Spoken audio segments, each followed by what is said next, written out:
Chapter 1374. Yes, Chief. Xiao Yi nodded seriously. I will use my life to protect Miss Gu's safety. Hua Xiaoheng looked at Xiao Yi and said lightly, I believe in you. She was one of the best female field agents in the Special Operations Forces. Not only was she outstanding, but she was also quick-witted and had a kind and loyal personality. Now that she had returned to the team, she could be put to good use. After they finished talking about work, they started to eat breakfast. After breakfast, Xiao Yi went back to pack her things and prepared to be Gu Nianji's personal assistant. Of course, her real identity was actually her personal bodyguard. Hua Xiaoheng took out his computer and worked in the living room while waiting for Gu Nianji to wake up. Gu Nianji slept until noon. When he woke up, he saw that the room was filled with sunlight. He squinted his eyes and slowly sat up. The room was quiet. The thick, dark green curtains were pulled open, leaving only a layer of white gauze inside. The sunlight shone through the layer of white gauze. Gu Nianji assumed that Hua Xiaoheng had already gone back, so she casually put on her robe and walked to the bathroom. Hua Xiaoheng heard the noise from outside and opened the bedroom door to see Gu Nianji in her nightgown. She turned around and stared at him blankly. Hua Xiaoheng's Adam's apple bobbed up and down as he said hoarsely, Get dressed. Only then did Gu Nianji realize what was going on. She let out a low cry and quickly fastened the strap of her robe. She whispered, You're still here? Okay. Hua Xiaoheng turned around. I'll heat up the Xilong Bao and porridge for you this morning. Gu Nianji smiled and said, That's great. I just wanted to eat. I don't want to have a proper lunch. She went to the bathroom to wash up, then took a shower and washed her hair before coming out to eat. Hua Xiaoheng had already started eating lunch at the dining table. In front of Gu Nianji was a bowl of plain porridge, a plate of steamed dumplings with tofu skin, shrimp and vermicelli filling, and milk. Gu Nianji sat down and quietly finished everything in front of her. Hua Xiaoheng had also finished his lunch. As he cleaned up the cutlery, he said, Pack your things later. I'll send you to the apartment on the 3rd Ring Road. Gu Nianji looked up in surprise. What? I'm living well here. Hua Xiaoheng didn't hide it from her and said honestly, I'm worried about you living here alone. Do you still remember the invalid number that Luo Jialan contacted yesterday? Gu Nianji frowned slightly. The 4-digit international number? Yes. Like Gu Nianji, Hua Xiaoheng also had a beast-like instinct for danger. He said, Either you come with me to the official residence, or you move to the apartment on the 3rd Ring Road.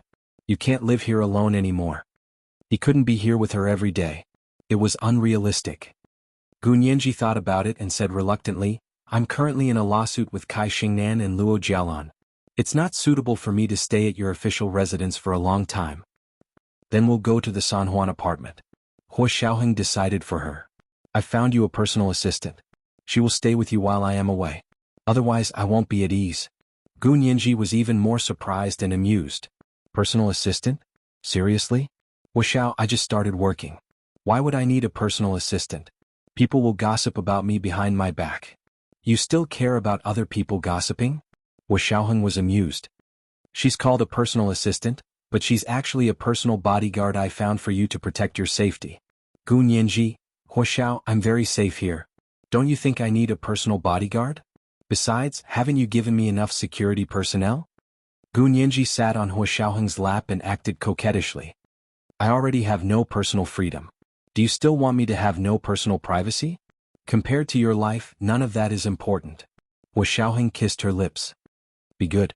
When I find out about that invalid number, I'll remove your personal bodyguard, okay? Gu Nianji rolled her eyes. Hua Xiaoheng, is the personal bodyguard you found for me a man or a woman? Of course it's a woman. Hua Xiaoheng didn't think much of it. Do you think I can let a man live with you every day?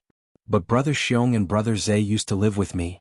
Gu Nianji poked Hua Xiaoheng's iron-hard chest with her finger and said unhappily, What do you mean?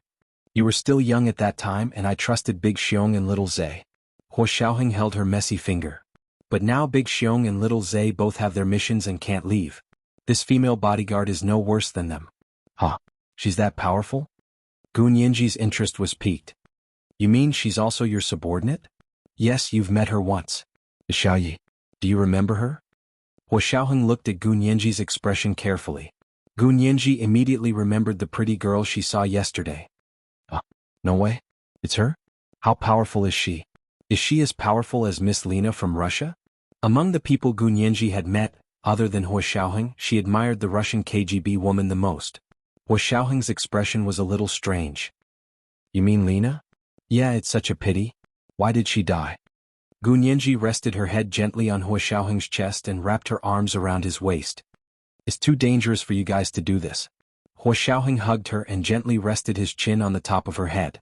After a while he said, she's very powerful as Lena from Russia. Gu Nianji looked up in surprise. That means she's even more powerful than Miss Lena. Hua Xiaoheng couldn't keep up with her train of thought. Gu Nianji smiled and pinched Hua Xiaoheng's face with her hands. She pulled them apart and said, because she's prettier than Lena. That's why you're stronger than her. Hua Xiaoheng was speechless. Hua Xiaoheng patted Gu Nianji's back and asked her to come down. Let's go and pack. If I don't go to your place for the next few days, Xiao Yi will stay with you. Gu Nianji thought about it and decided it was just like having a roommate. There was nothing wrong with that. She and Ma Qiqi lived happily on campus. Okay. Gu Nianji agreed. I'll go pack. Fortunately, summer is coming and the clothes are thin and easy to clean up. However, although the clothes were thin, there were more sets. Gu Nianji casually took out 4 large suitcases of clothes. Hua Xiaoheng didn't say anything. He helped her carry the suitcases into the car and sent her to the apartment on San Juan Road, which was more private and safer than here. Gu Nianji stood at the door of the high-end apartment on San Juan Road and looked up. Gu Yinran's apartment is upstairs. Hua Xiaoheng said lightly, she bought it with the Gu family's money. It doesn't belong to her anymore. Gu Nianji would be able to take over all of the Gu family's assets once the announcement of Gu Xiangwen's death expired. However, Gu Nianji didn't feel happy at all. Her head drooped as she followed Hua Xiaoheng in silently. Hua Xiaoheng rubbed her head. Don't be unhappy. Your father definitely wouldn't want you to be like this. Gu Nianji closed her eyes and took a deep breath. She nodded heavily. Okay, I understand. Hua Xiaoheng had already sent someone to clean the apartment. Gu Nianji took out the clothes and daily necessities she had brought with her suitcase and placed them in the closet and bathroom. At that moment, Hua Xiaoheng received a call from General Ji asking him to go to the military for an impromptu meeting. He called Yin Shixiang and asked him to buy some groceries from the special supply store in the military compound. Yin Shixiang quickly agreed and bought some vegetables, fruits, seafood, and meat that Gu Nianji liked. He drove to Gu Nianji's apartment on San Juan Road. The doorbell rang. Gu Nianji thought it was Xiao Yi. She looked through the peephole and saw that it was Yin Shixiang. She opened the door happily and said, Brother Xiong, why are you here? Yin Shixiang was carrying 2 big bags of things. He smiled and said, Major General Hua ordered me to come. I didn't dare not come. As expected, when you have a fiancé, you threw me, your good friend, aside. Gu Nianji pretended to be angry. Yin Shixiang knew that she was joking. He smiled and freed a hand to flick her forehead. Alright, stop fooling around. Major General Hua asked me to buy groceries to cook for you. Where's the kitchen? I'll go wash the vegetables. Gu Nianji pointed in the direction of the kitchen and followed Yin Shixiang to ask questions. Brother Xiong, did you know that Major General Hua found me a personal assistant called Xiao Yi? Xiao Yi. Yin Shixiang turned around and narrowed his eyes at her. Is she our colleague? Gu Nianji nodded. Yes, I just met her yesterday. She's so beautiful. But Major General Hua said that she's even more powerful than the Russian woman from the KGB. I really don't believe it. She couldn't bear to hurt him in front of Hua Xiaoheng just now. Yin Shixiang couldn't help laughing. Don't doubt me. She's just that powerful. Really? Gu Nianji's big eyes widened even more. Her pupils were big and round and they were very pure black. The whites of her eyes were slightly blue, and she looked unconsciously charming when she looked at people. Let me tell you something. She used to have a nickname in our base. She was called Night Owl. You should know how powerful she is now, right? Among a group of smart and powerful men from the Special Operations Forces, it was really unusual for a woman like Xiao Yi to have the nickname Night Owl. Gu Nianji was convinced and praised her from the side, but Yin Shixiang began to mutter. He had sent the famous Night Owl of the Special Operations Forces to be Gu Nianji's personal assistant. Could it be that Gu Nianji's situation was even more dangerous than before? As Yin Shixiang washed and cut the vegetables, he nagged at Gu Nianji, You have to be careful these days. Don't run around alone. Since you've given Night Owl to be your personal assistant, don't be too naughty. Remember to be obedient and take her with you wherever you go. Do I have to take her with me to the Special Operations Forces headquarters? Gu Nianji deliberately argued with Yin Shixiang. You have to ask Major General Hua about that. I don't have the final say. Yin Shixiang glanced at her slyly. He quickly finished cutting the vegetables and began to cook. You go out first. I'm going to cook. Can't I watch from the side? I want to learn too. No. Yin Shixiang didn't even turn his head. I'm afraid that if you stand by the side, these flames will recognize you and want to greet you and play games. He was talking about the last time she had cooked at Hu Xiaoheng's official residence and almost burned down the kitchen. Gu Nianji was so angry that she pinched Yin Shixiang's arm. Brother Xiong, you're so mean. I'm going to complain to Chi-Chi. Forget it. If you tell Chi-Chi, Chi-Chi will definitely advise you to cherish your life and stay away from the kitchen. Yin Shixiang said with a mischievous smile. Go out, go out. I'll be done soon. Gu Nianji walked towards the kitchen door, looking back 3 times at every step. She suddenly remembered something and asked, Brother Xiong, does that night owl know how to cook? Yes, our colleagues in the Special Operations Forces are all good at cooking. This was the second update of the day, Chapter 1364, That's How Amazing. 8 p.m. the third update. A reminder for the monthly votes and recommendation votes, thank you. Chapter 1375. Thank you. P.S. Today's second chapter, Chapter 1364, That's How Awesome has been updated at 1 p.m. You can see it if you scroll forward. Chapter 1376. Gu Nianji was overjoyed. Miss Xiaoyi was not only beautiful, she could fight and cause trouble, but she was also a good cook. She had taken advantage of her. In the evening, Xiaoyi carried a travel bag to the entrance of Gu Nianji's apartment complex. When she asked the property management to call Gu Nianji personally went down to pick her up. At the entrance of the apartment complex, a reserved woman wearing big black-rimmed glasses and a rubber band to tie her black hair behind her head appeared in front of Gu Nianji. Her skin was relatively fair, but it wasn't the kind of tender white that she had seen yesterday. Instead, it was a cold porcelain white without a trace of blood. Her lips were also pale, and her big black-rimmed glasses covered her bright eyes.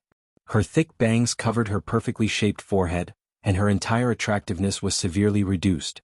Gu Nianji was stunned for a moment and asked tentatively, You're Xiaoyi? It's me. I am Miss Gu. Why did you come to pick me up personally? I'll go in myself. Xiaoyi said quickly. She even had an accent. Was this cosplay? Miss Xiao, nice to meet you. Gu Nianji quickly came back to her senses and extended her hand warmly. Xiaoyi smiled and shook her hand. Miss Gu, you're too polite.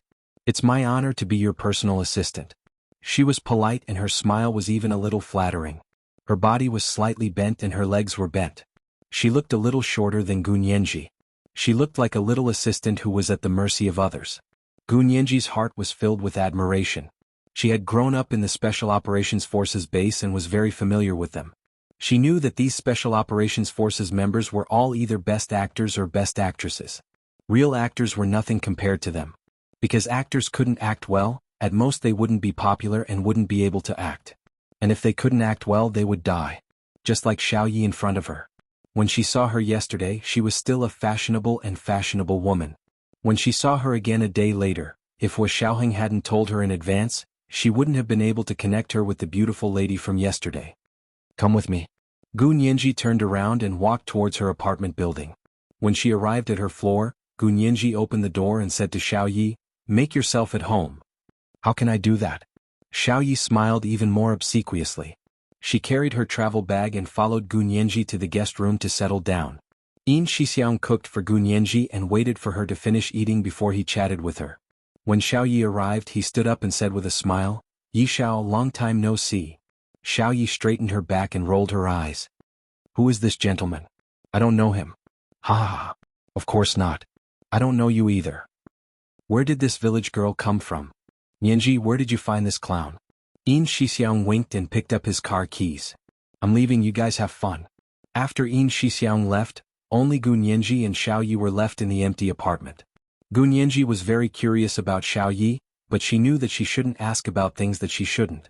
She could only pretend as if nothing had happened and knock on the door of Xiaoye's guest room. Miss Xiao, have you had dinner? Xiaoyi opened the door and smiled at Gu Nianji. You don't have to call me Miss Xiao. Just call me Xiaoyi. Gu Nianji was embarrassed. Can I call you by your real name? Sure, not many people know anyway. Xiaoyi smiled good-naturedly. Just remember that I'm your personal assistant. Don't worry about me and don't stand on ceremony. At the mention of dinner, Xiao Ye's eyes flashed. Have you had dinner? Gu Nianji shook her head but said, I had lunch late so I'm not hungry now. I'm worried that you're hungry. She pointed to the kitchen and said, there's rice and vegetables there. If you're hungry, go make your own food. Xiao Yi pursed her lips into a smile and whispered. Got it, Miss Gu. You can tell me what you want to eat. Don't go to the kitchen yourself. Gu Nianji's eyes widened. You know too. How terrible. Had her reputation as a kitchen killer spread so far? Didn't Xiao Yi just come back from abroad? Gu Nianji was indignant. Xiao Yi looked at Gu Nianji's little face and thought it was especially cute. Thinking of her situation, even she couldn't help feeling pity for this little girl. Know what? I don't know anything. Xiao Yi made a zipping motion over her mouth with her hand to show that she was tight-lipped and wouldn't talk nonsense. Gu Nianji teased her with a smile. What are you doing? Those who don't know you might think you're a zipper.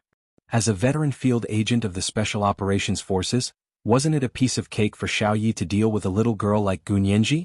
She quickly got along with Gu Nianji and after an hour they became best friends.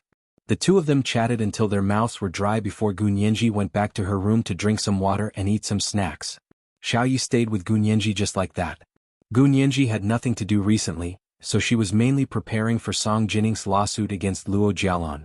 The court hadn't sent any news about the second trial, so Gu Nianji was getting a little impatient. The key was that she wouldn't be able to return to work in the Senate until this matter was settled. Fortunately, Xiao Yi accompanied her.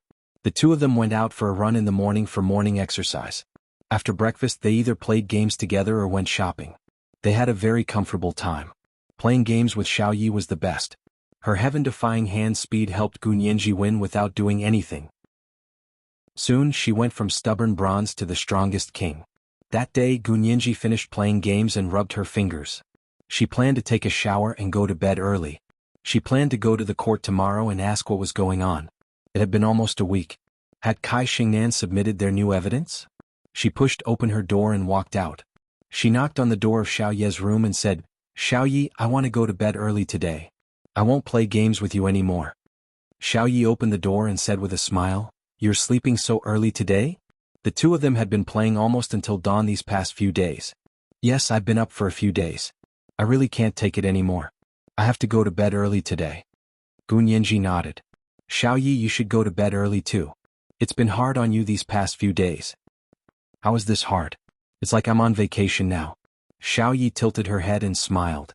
Hurry up and go to bed. The dark circles under your eyes are all coming out. Gu Nianji yawned and returned to her bedroom.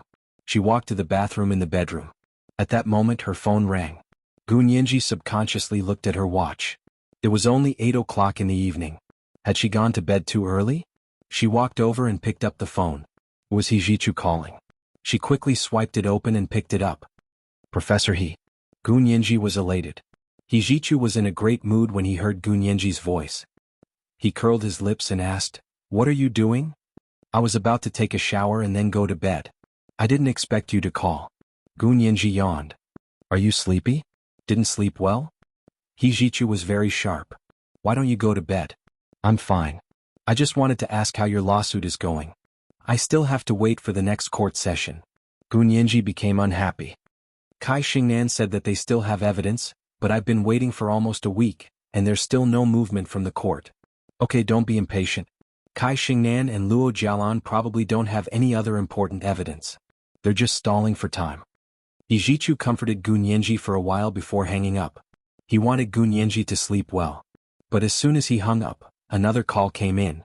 Gu Nianji looked at the number and saw that it was Kai Xingnan's number. This was the third update of the day, Chapter 1365, Roleplay. A reminder for the monthly votes and recommendation votes, thank you. Chapter 1377.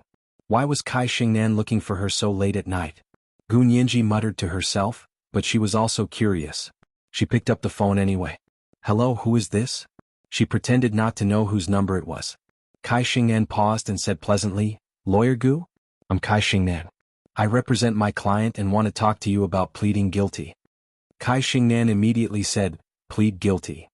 Gu Nianji, who had wanted to hang up the phone immediately, instantly became wide awake. What did you say? Your client wants to plead guilty? Why are you looking for me instead of the court? Gu Nianji sat at her desk and turned on her laptop. She was no longer in a hurry to go to sleep. Kai Xingnan seemed to laugh and said, pleading guilty, of course it's a misdemeanor. Lawyer Gu, are you not familiar with this kind of operation? I'm really not familiar with it. Gu Nianji smiled. I'm not practicing in the United States, so I don't know how you operate. Kai Xingnan heard the faint mockery in Gu Nianji's words, so she chuckled nonchalantly and said, now you can understand. After a few seconds, Kai Xingnan's voice deepened. Before you agree or object, I want to tell you something. Before we talk about this, I want you to turn off all recording and monitoring devices and turn on the software that blocks the monitoring. Don't blame me for not reminding you. If you don't do this, you'll regret it. Gu Nianji was baffled. Are you threatening me? Sorry, I never accept threats. Do whatever you want, I'm hanging up. You really don't mind? Even if this matter will ruin your fiancé's reputation, you don't care? Gu Nianji's finger almost pressed the stop button. She paused, raised the phone to her ear and said in a flat voice, what did you say? Turn off the recording and surveillance equipment and block all surveillance software. I'll tell you. Believe me, I don't want your fiancé's reputation to be ruined either, but if I have no other choice, I have no choice. After all, he's not my fiancé. It's not my place to protect him. Kai Xingnan shrugged and made a victory sign to Luo Jialan, who was listening in front of her. Luo Jialan pursed her lips and smiled. There was a strange excitement and stimulation in her heart. Gu Nianji hesitated for a second, then decisively turned off the recording device and turned on the monitoring software on her phone. This was a small app that she had specially written after discovering that He Zhichu had hacked into her phone. This little app referenced He Zhichu's techniques and used reverse programming logic to analyze it. The final product was unbelievably powerful. Gu Nianji didn't tell anyone.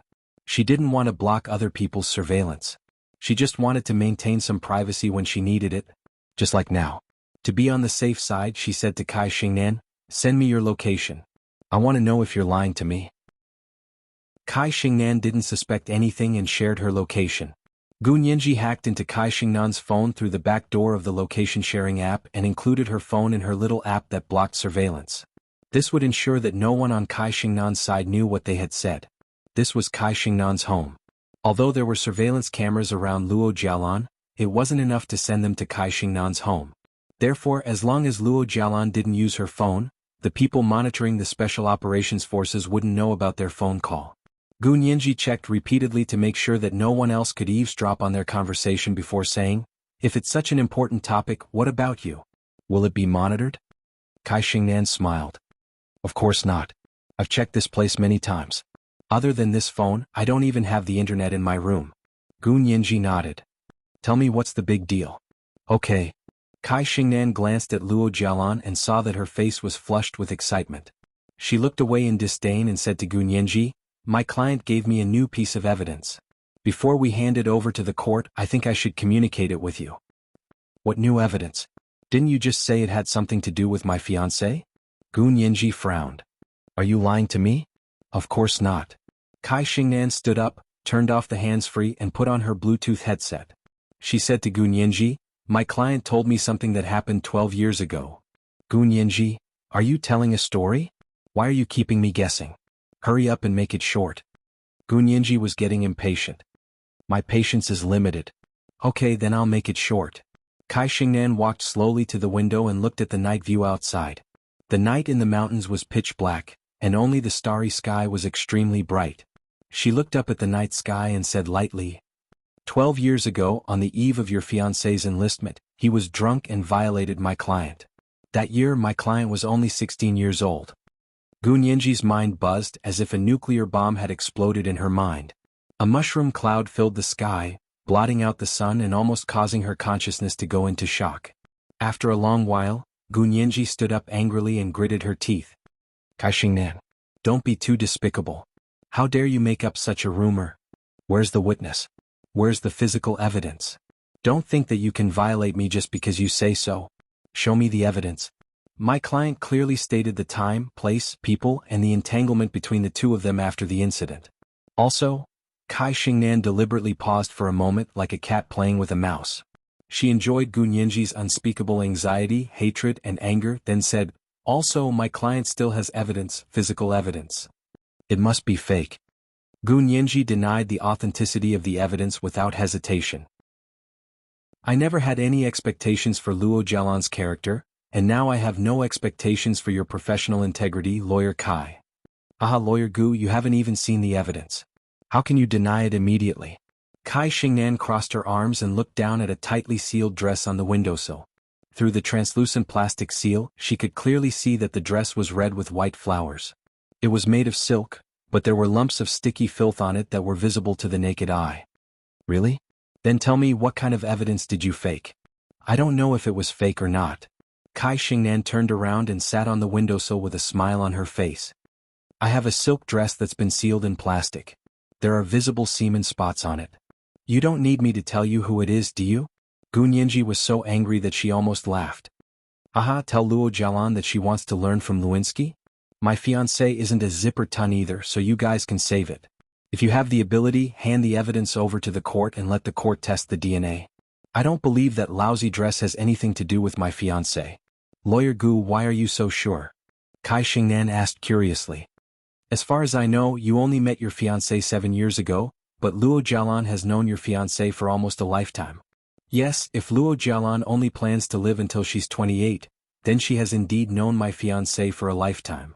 Gu Nianji said sarcastically, I won't be threatened by you. I believe in my fiancé's character. And if this dress was real, you would have handed it over to the court a long time ago. You wouldn't have waited until now to make a deal with me. I'm not that stupid. If you want to threaten me, think of another way.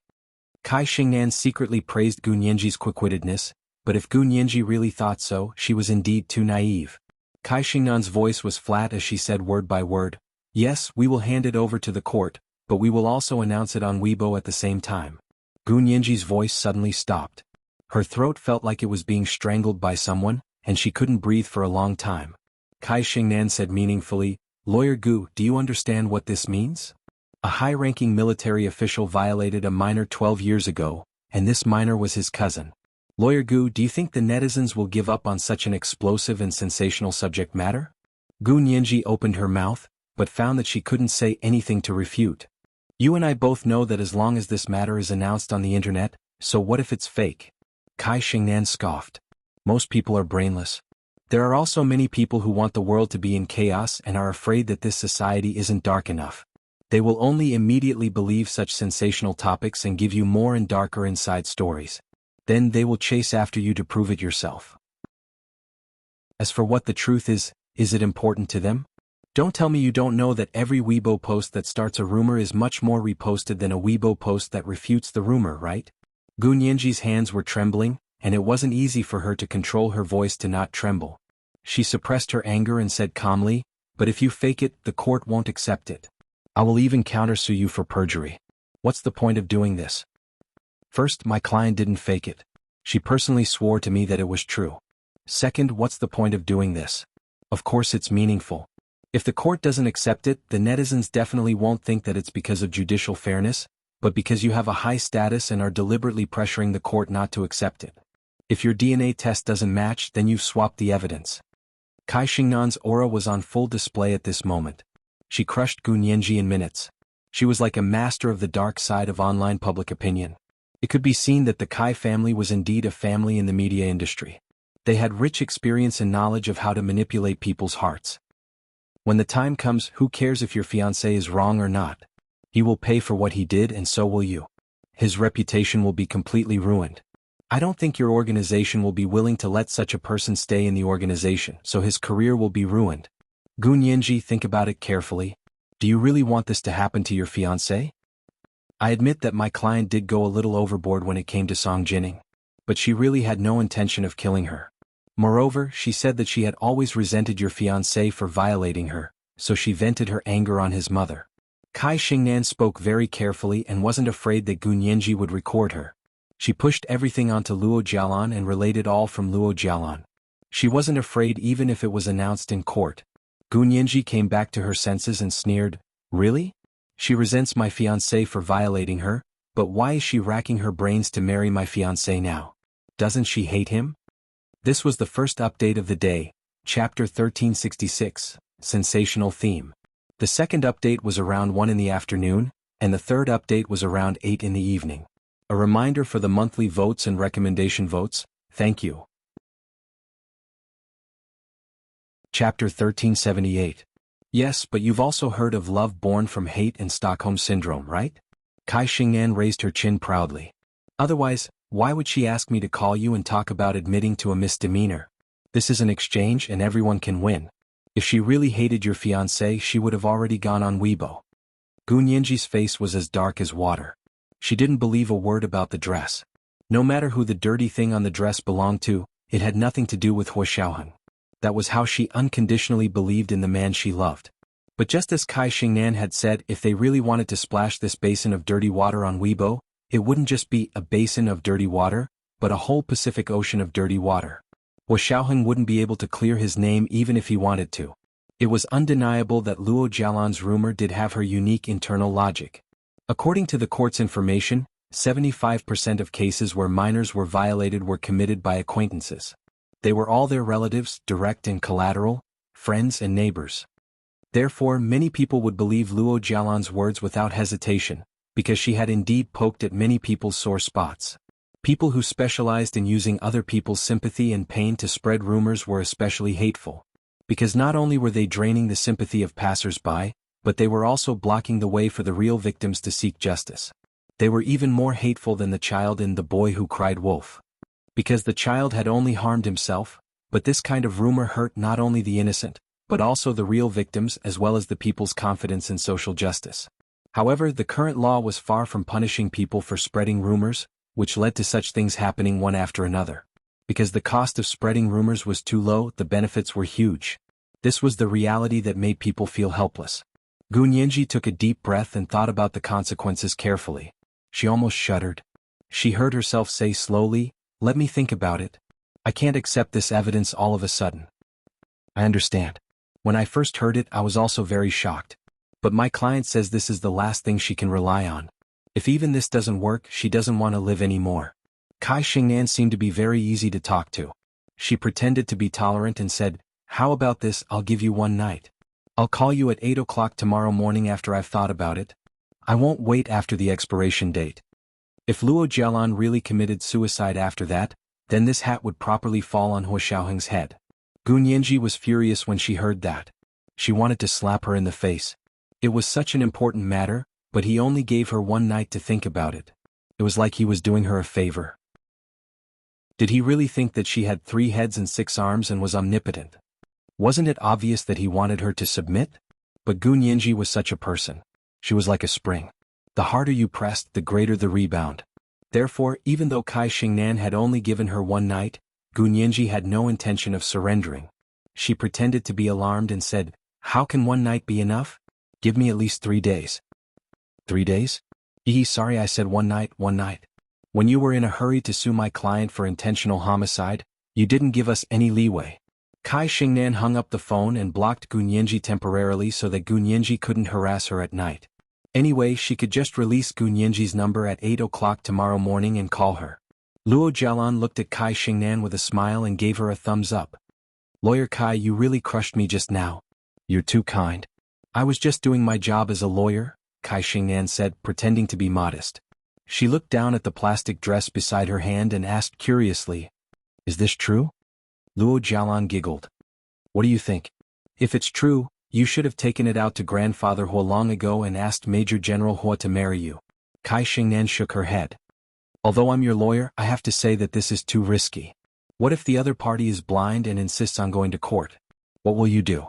Kai Xingnan had long felt that if this was true, no matter who had violated Luo Jialan, she wouldn't have endured it for 12 years and only taken out the dress now. As far as Kai Xingnan knew, Luo Jialan wasn't the kind of person who wouldn't dare to fight back after being bullied. Therefore, she was sure that the thing on the dress had nothing to do with Hua Xiaoheng. As for who it belonged to, it had nothing to do with her. Kai Xingnan didn't want to ask.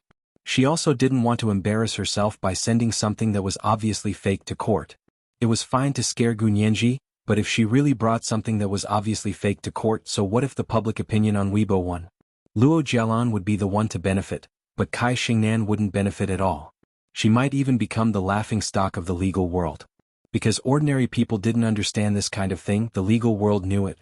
Luo Jialan rested her chin on her hand and said leisurely, "I have no choice. Anyway, even if I go to court, I won't lose out. At most I'll die and they won't have an easy time either."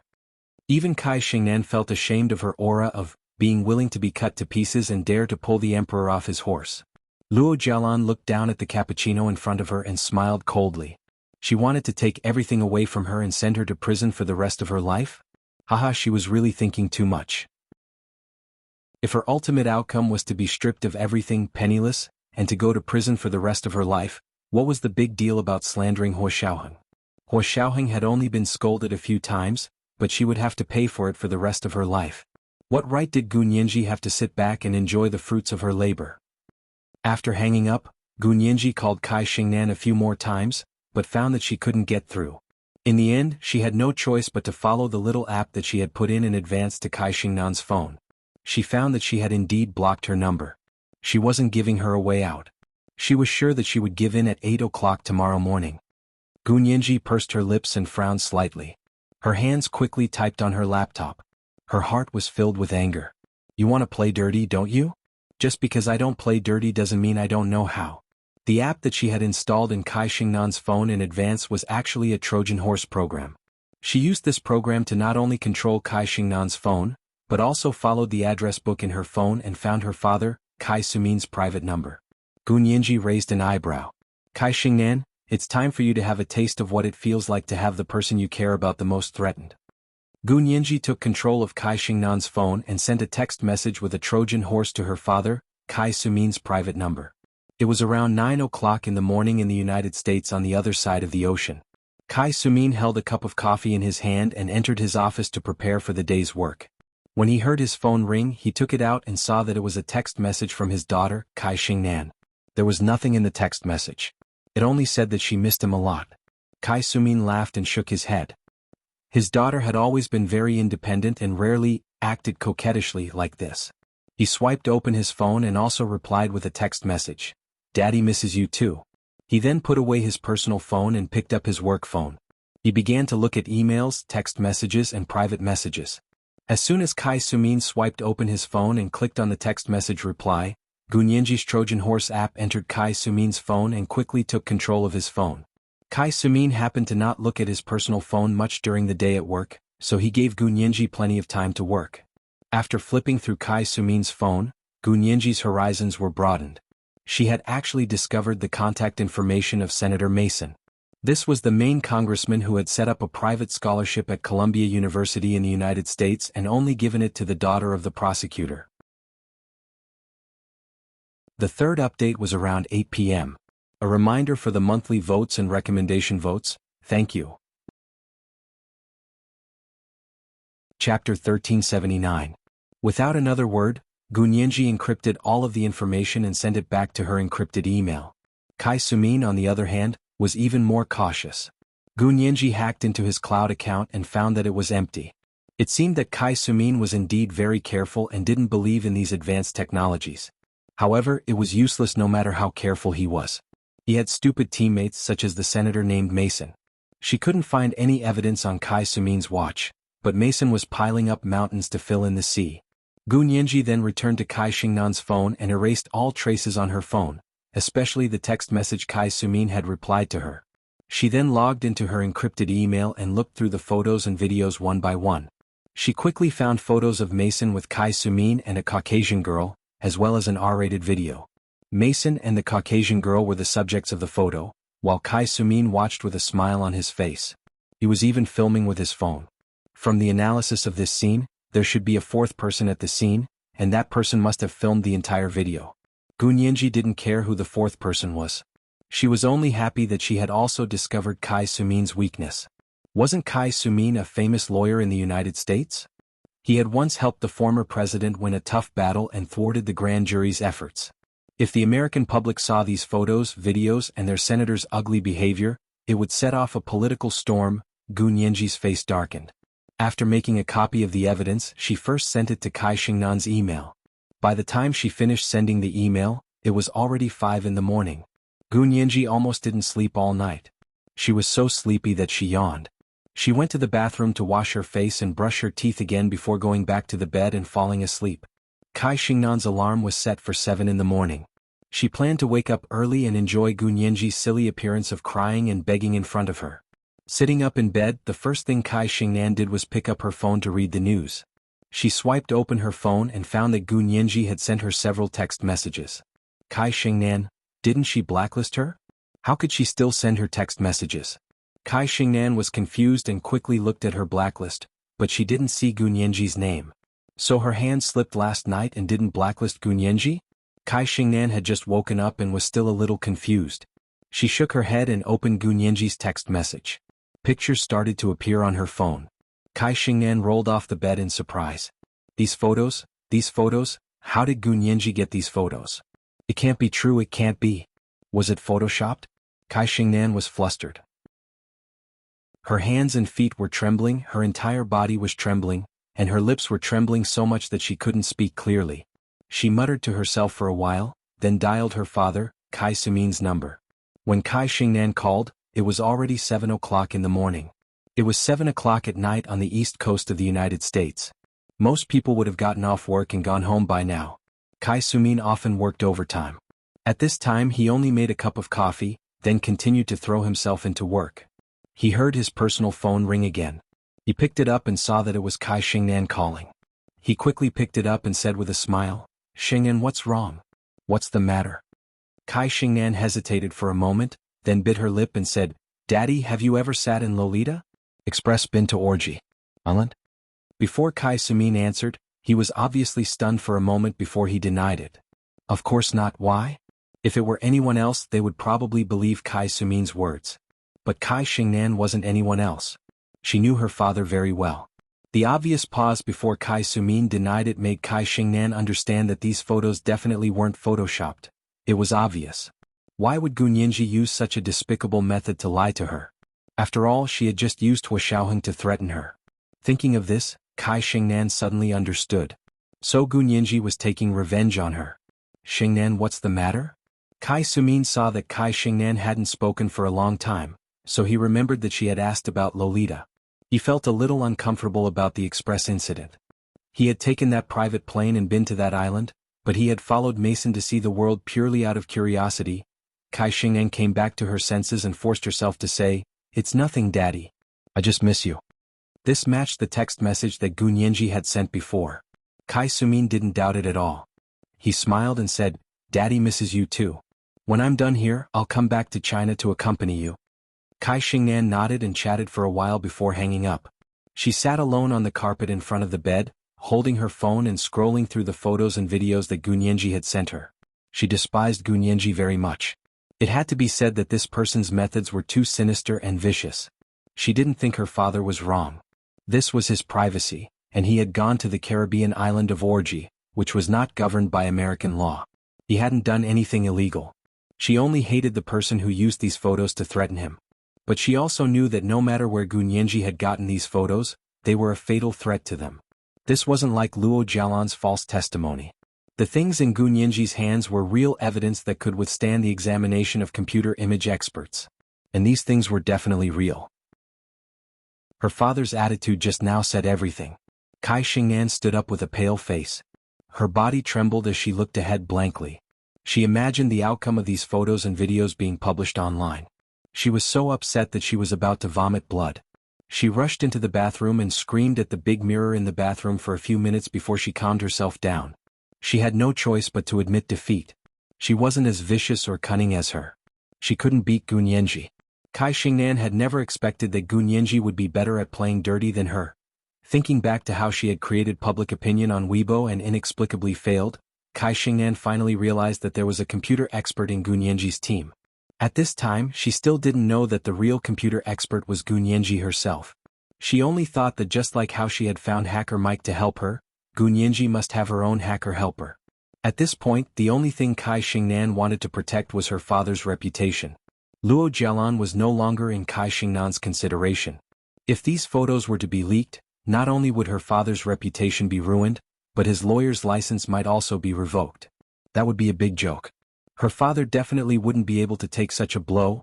Kai Xingnan washed her face with cold water, changed her clothes and called Gu Nianji. Gu Nianji, on the other hand, was sleeping soundly. She turned off her phone and couldn't hear Kai Xingnan's call at all. Kai Xingnan had no choice but to call her over and over again. She called from 7 in the morning until 10 in the morning before Gu Nianji woke up. She lazily took out her phone from under the pillow, turned it on, and swiped it open. Almost 100 missed calls popped up. They were all from Kai Xingnan. Gu Nianji curled her lips. Aren't you pretty good? You're not waiting for me. Gu Nianji stretched lazily before picking up the phone. She deliberately said, "Oh, I accidentally overslept. It's already past 8 o'clock. I thought you weren't waiting for me." This was the third update of the day, Chapter 1368, Not Waiting for Me.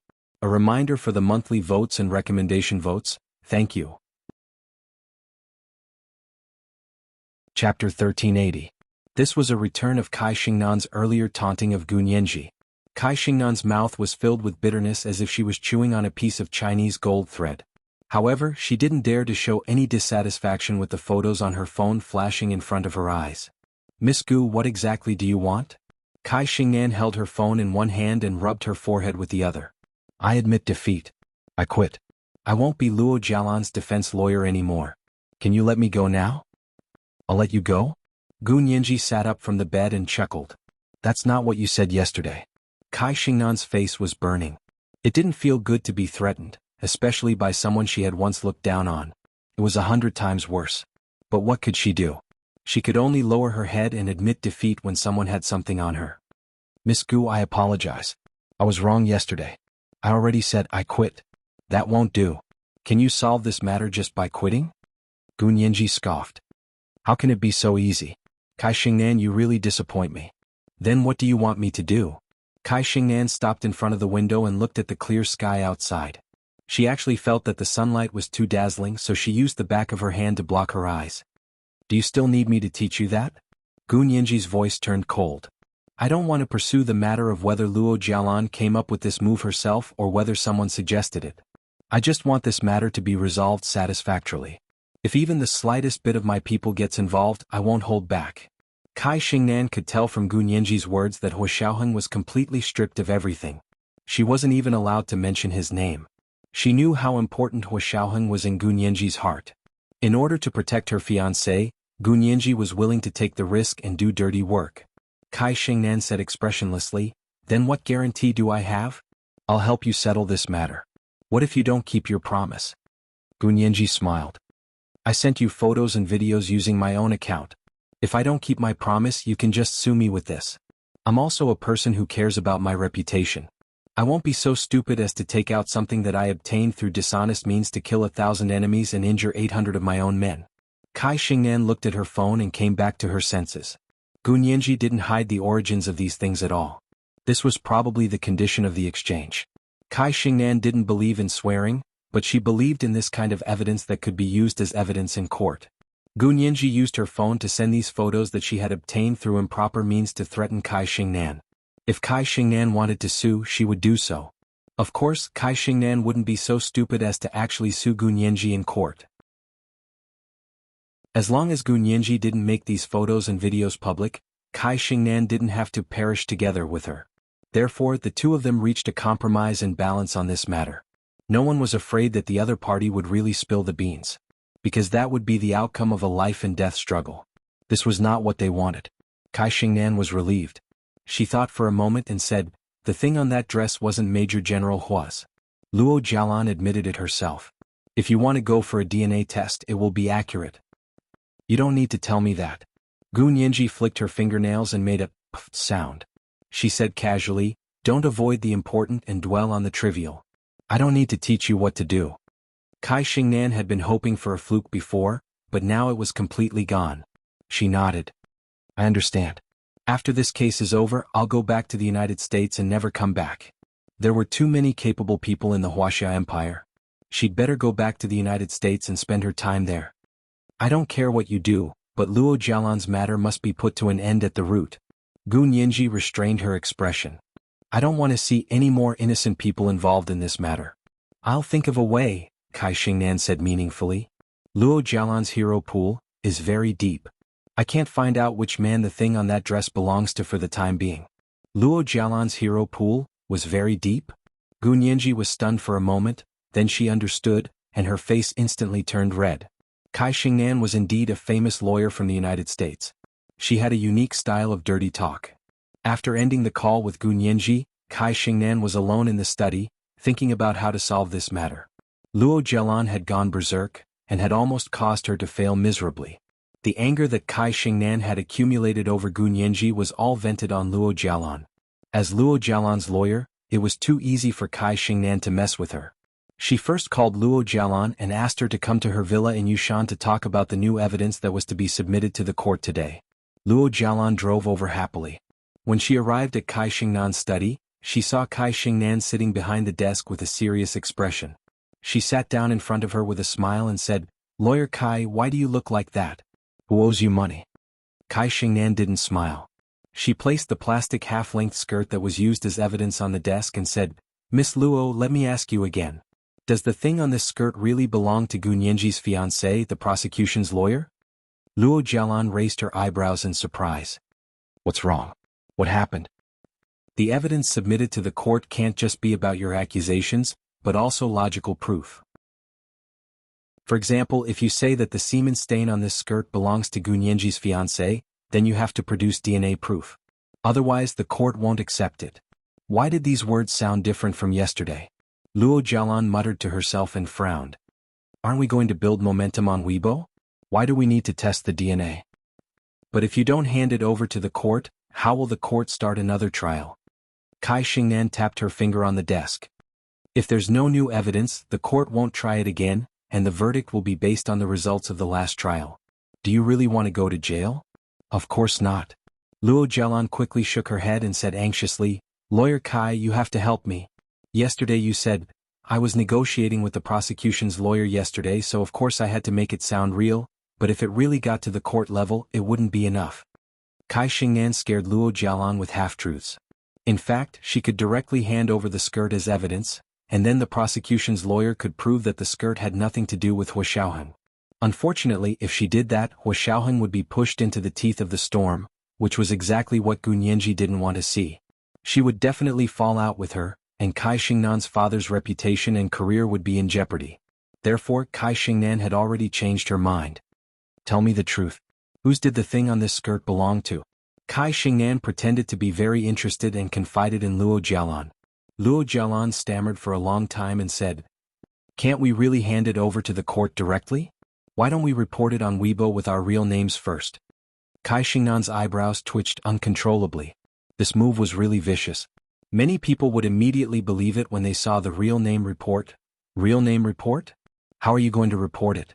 Your Weibo account? Kai Xingnan remained calm. "Show me your Weibo account." Luo Jialan looked uncomfortable and said with a sheepish smile, "Lawyer Kai, don't you have a Weibo account? Wouldn't it be more convincing to use your Weibo account?" *CK. Kai Xingnan was about to die of anger. She actually wanted to trick her? She looked at her computer expressionlessly, adjusted the camera and said calmly, "It's not that you can't use my Weibo account, but as your lawyer, I have the right to know what's going on with your dress. Whose is it? Also, I've checked what you said back then carefully, and there are some discrepancies in the details." Luo Jialan was impatient. She sneered and said, "I already said it's not Major General Hua's, so why are you still asking? It turns out that I was wrong about Lawyer Kai. A lawyer who came back from the United States only has so little courage. Since you know it's not Hua Xiaoheng's, why are you still using my Weibo account to falsely accuse him?" When Kai Xingnan recorded what she wanted, she immediately turned hostile. "Luo Jialan, is there anyone who would screw over their lawyer like this?" Luo Jialan was slightly stunned. "Lawyer Kai, what are you talking about? I gave you an advance payment of $6 million US. Kai Xingnan stood up with a swoosh and said with a sullen face, "You can't humiliate my professionalism and professional ethics. My professionalism and professional ethics are priceless." Luo Jialan also stood up and said blankly, "Lawyer Kai, I don't understand what you mean." Kai Xingnan looked up at Luo Jialan and calmed down. "Miss Luo, in view of what you just said, I can no longer be your lawyer. I will transfer the balance of your advance payment, after deducting the actual lawyer's fees, back to your bank account. Let me give you a word of advice, don't break the law knowingly. It's a felony to falsely accuse someone in a criminal case. That's all I have to say. I hope you can get back on the right path." After Kai Xingnan finished speaking righteously, she pressed the stop button on the camera, then looked up at the dumbfounded Luo Jialan and said, "I've recorded everything you said just now. If you still want to use this trick, I'll send the video just now to the relevant people. Only then did Luo Jialan realize that she had been tricked by Kai Xingnan, and she immediately lost her temper. Kai Xingnan, you've gone too far. How dare you set me up? I'm going to file a complaint. Luo Jialan pounced over and snatched the plastic dress. But as soon as she grabbed it, the dress fell out of the translucent plastic seal. It turned out that Kai Xingnan had already cut a hole in it. And on Kai Xingnan's desk, there was an inkstone filled with freshly ground ink. The dress fell right on top of the inkstone. The red dress with white flowers was immediately stained with large patches of ink. Luo Jialan's hands were also stained with ink. It was wet, black, and sticky. She subconsciously rubbed her hands on the dress, and the entire dress was instantly smeared to the point that it was unsightly. Looking at the dress again, even if there were semen spots, it was so dirty that it was hard to believe that it was evidence of a crime. Was she going to convince others that someone had a special hobby and liked to sit on ink and have sex? The entire evidence became extremely comical. Luo Jialan was so angry that her eyes turned red. Kai Xingnan was cutting off her escape route. Originally, it wouldn't have been difficult for her to get another one since the dress was dirty. But the video just now had directly cut off her escape route. Even if she got another 100 dresses, that video would be enough to prove that she was faking it. Luo Jialan couldn't help it anymore. She stretched out her hand and slapped Kai Xingnan in the face. Kai Xingnan didn't dodge at all. She held her phone and turned on the video camera. She allowed Luo Jialan to hit her until her face was bruised. In the end, she lost her balance and fell headfirst onto the corner of the desk, causing her head to bleed. Luo Jialan couldn't control her anger. She hit Kai Xingnan hard before she felt relieved. She pointed at Kai Xingnan, who was rolling on the ground with her hands over her head, and said, "If you don't take on the case, someone else will." As she spoke, she took the ink-stained dress and left angrily. Kai Xingnan raised her head from the ground and glanced at Luo Jialan's back with disdain. Then she took out her phone and called the police. "Is this 110? I was beaten up by my client just now. I can't move now. Please save me." This was the first update of the day, Chapter 1369, Falling Out. The second update was around 1 o'clock in the afternoon, and the third update was around 8 o'clock in the evening. Reminders of the monthly votes and recommendation votes. Today was Monday, especially the recommendation votes. Thank you. Chapter 1381. Luo Jialan was driving on the highway on her way home. Several police cars with flashing lights caught up from behind and forced her car to stop by the side of the road. "What's wrong? We're not speeding, are we?" Luo Jialan was baffled and asked the driver in front of her. The driver said that it was indeed within the speed limit. A policeman knocked on the window, showed her his ID, and motioned for her to get out of the car. He said, "Ms. Luo Jialan?" She nodded. "It's me. What's your name? Which police district is he from? I wasn't speeding. Why did you stop my car? I want to lodge a complaint." The policeman shook his head helplessly and said, "Ms. Luo Jialan, we just received a report that you are suspected of being involved in a personal injury case. Please go back and assist us in the investigation." "What? Are you looking for the wrong person? How could I have anything to do with a personal injury case?" Luo Jialan was furious. Just as she was about to say, "I want to find my lawyer," she suddenly thought of Kai Xingnan. Just now she was flustered and exasperated, so she did hit Kai Xingnan. In fact, she only wanted to slap her in the face at first, but Kai Xingnan didn't fight back, so the more she hit her, the more excited she became. She thought that Kai Xingnan was in the wrong, so she let her hit and scold her. Luo Jialan's eyes flickered and she suddenly asked, "Who called the police? I have the right to know who is falsely accusing me." "I don't know if it's a false accusation. It was your lawyer, Kai Xingnan, who called the police. She has already gone to the hospital to have her injuries examined. Come back with us first to record a statement." "It's really her? You don't know she—" Luo Jialan suddenly couldn't continue. How was she going to tell the police? Was it because she forced Kai Xingnan to use perjury to frame someone else and was rejected by Kai Xingnan, so she became angry out of humiliation and beat her up? But then again, Kai Xingnan didn't look like someone who would compromise. Luo Jialan's face was wooden. She finally understood that she had been tricked by Kai Xingnan. "Wait a minute, I need to call my lawyer." Luo Jialan took out her phone. The police officer next to him teased, "Your lawyer? Didn't you just put your lawyer in the hospital?" "I've already fired her. I have a new lawyer," Luo Jialan said as she found a name on her phone and immediately dialed it. Lawyer Jean? Would it be possible for you to come here? I need a lawyer right now. Yes, I'm Luo Jialan. Advance payment? Okay, no problem, I'll transfer it to you right away. Without saying anything, Luo Jialan transferred 100,000 yuan to Jean Wani's law firm bank account. Compared to Kai Xingnan, Jean Wani really had a conscience. After receiving the money, the contract would be established. The formal agency contract could be signed later. Jean Wani immediately drove to the police station that Luo Jialan mentioned. At this time, Luo Jialan had already been brought to the police station.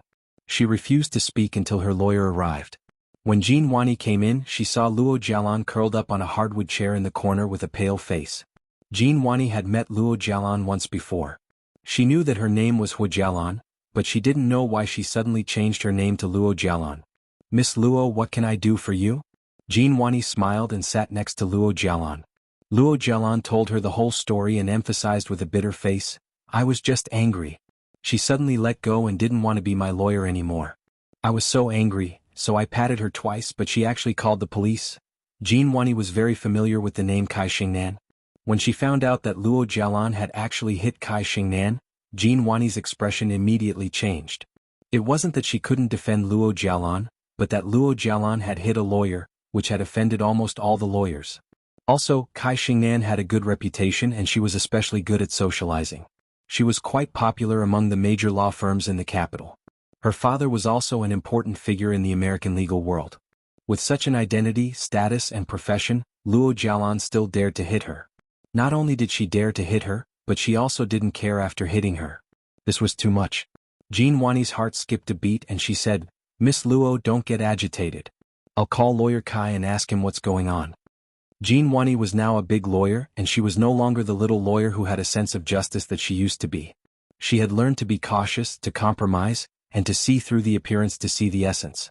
She asked for Kai Xingnan's number from Luo Jialan, walked to a corner of the room, and began to call Kai Xingnan.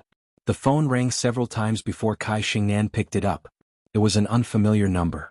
Kai Xingnan asked weakly, May I know who this is? Jean Wani paused, then said with a smile, Are you lawyer Kai Xingnan? I'm Jean Wani and I'm also a lawyer. Miss Luo Jialan wants me to be her lawyer. I'd like to ask, how are your injuries? Kai Xingnan's voice turned cold. I just finished examining the injuries. They've already reached the scope of minor injuries stipulated in the criminal law. If that's what you want to know. The requirements for minor injuries stipulated in the criminal law were actually very strict. The bruises and swelling caused by ordinary beatings were actually not considered minor injuries. There were strict legal standards for determining minor injuries. Is it really that serious? Jean Wani was stunned. They were all beaten by Miss Luo? Kai Xingnan grunted in agreement and sent the video of Luo Jialan hitting her to Jean Wani. Then she scanned the doctor's injury report for her. Jean Wani saw such a line on the doctor's injury report at a glance. The cumulative length of the blunt force wound on the scalp is 6 centimeters. This was the injury that Kai Xingnan had suffered when she was pushed by Luo Jialan on the corner of the desk. Based on this alone, the criminal law stipulated a minor injury was more than enough.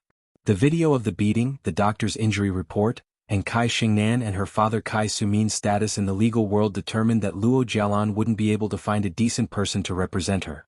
Jean Wani immediately returned the advance payment of 100,000 yuan to Luo Jialan and said, Miss Luo, I can't defend your case. I'm sorry, I'll be leaving first. It wasn't just Jean Wani. All the top lawyers in the capital's legal world avoided her. Luo Jialan stayed at the police station for a whole day and made countless phone calls, but she couldn't find anyone who was willing to represent her. Even if she offered a high price, no one was willing to stand up for her. She didn't know that during that day, the video of her beating up her lawyer had already spread all over the internet. Lawyers all over the country were filled with righteous indignation. They all came out to express their stance that they would never defend such a scum who beat up her lawyer. This way, even some people who were tempted by the high lawyer fees didn't dare to take on the case. Luo Jialan had no choice but to defend herself. However, she made many mistakes in front of the well-trained police officers, and she didn't dare to tell them the real reason why she beat up Kai Xingnan. Therefore, the prosecutor's office quickly filed a case again to charge her with intentional bodily harm. At this time, the prosecutor's office discovered that Luo Jialan already had a case on her, which was the crime of intentional homicide against Song Jining. It was prosecuted by another prosecutor's office and had already been tried in court once. This was another crime committed during the interrogation. It was obvious that this suspect had a criminal record of intentional bodily harm. The court that was trying Song Jinning's case didn't receive any new evidence within the stipulated time. They only knew that she had beaten up her lawyer again, so they didn't plan to wait any longer and were about to issue the verdict of the first trial. Luo Jialan was locked up in the detention center for 48 hours. After paying a sum of bail, she was finally able to go home. She didn't know how she had gotten to this point. Sitting in the car, she covered her face and cried bitterly. She was in a state of panic. Was she going to lose all of this? Not only her huge wealth, but also her personal freedom. Why wouldn't these people let her go? Like Gun Yanji, she was an orphan with no parents. Why would Hua Xiaoheng rather have Gun Yanji than her? She at least had the huge trust fund left behind by Hua Guanyuan. Although it wasn't more than Hua Xiaoheng's wealth, who would complain about having more money? Luo Jialan felt that the whole world had let her down.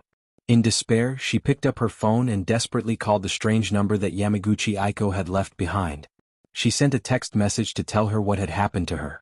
She told her that she had almost been forced into a desperate situation, and that Gun Yanji was about to get engaged to Hua Xiaoheng.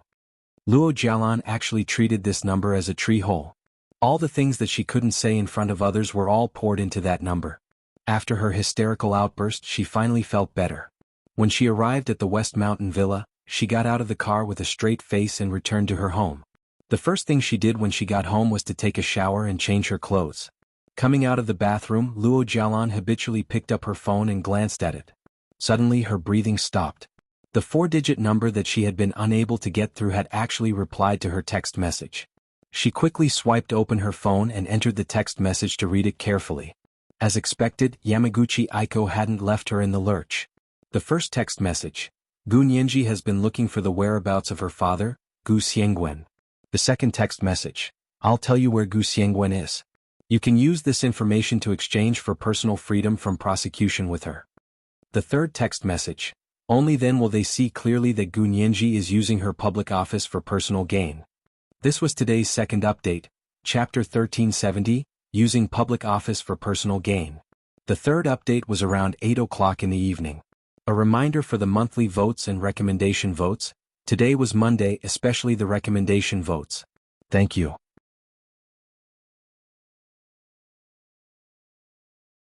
Chapter 1382. At the end of the third message, there was a screenshot of Gu Xiangwen's location. When Luo Jialan saw these 3 messages, her enthusiasm instantly cooled down. Was this really possible? She really didn't believe it.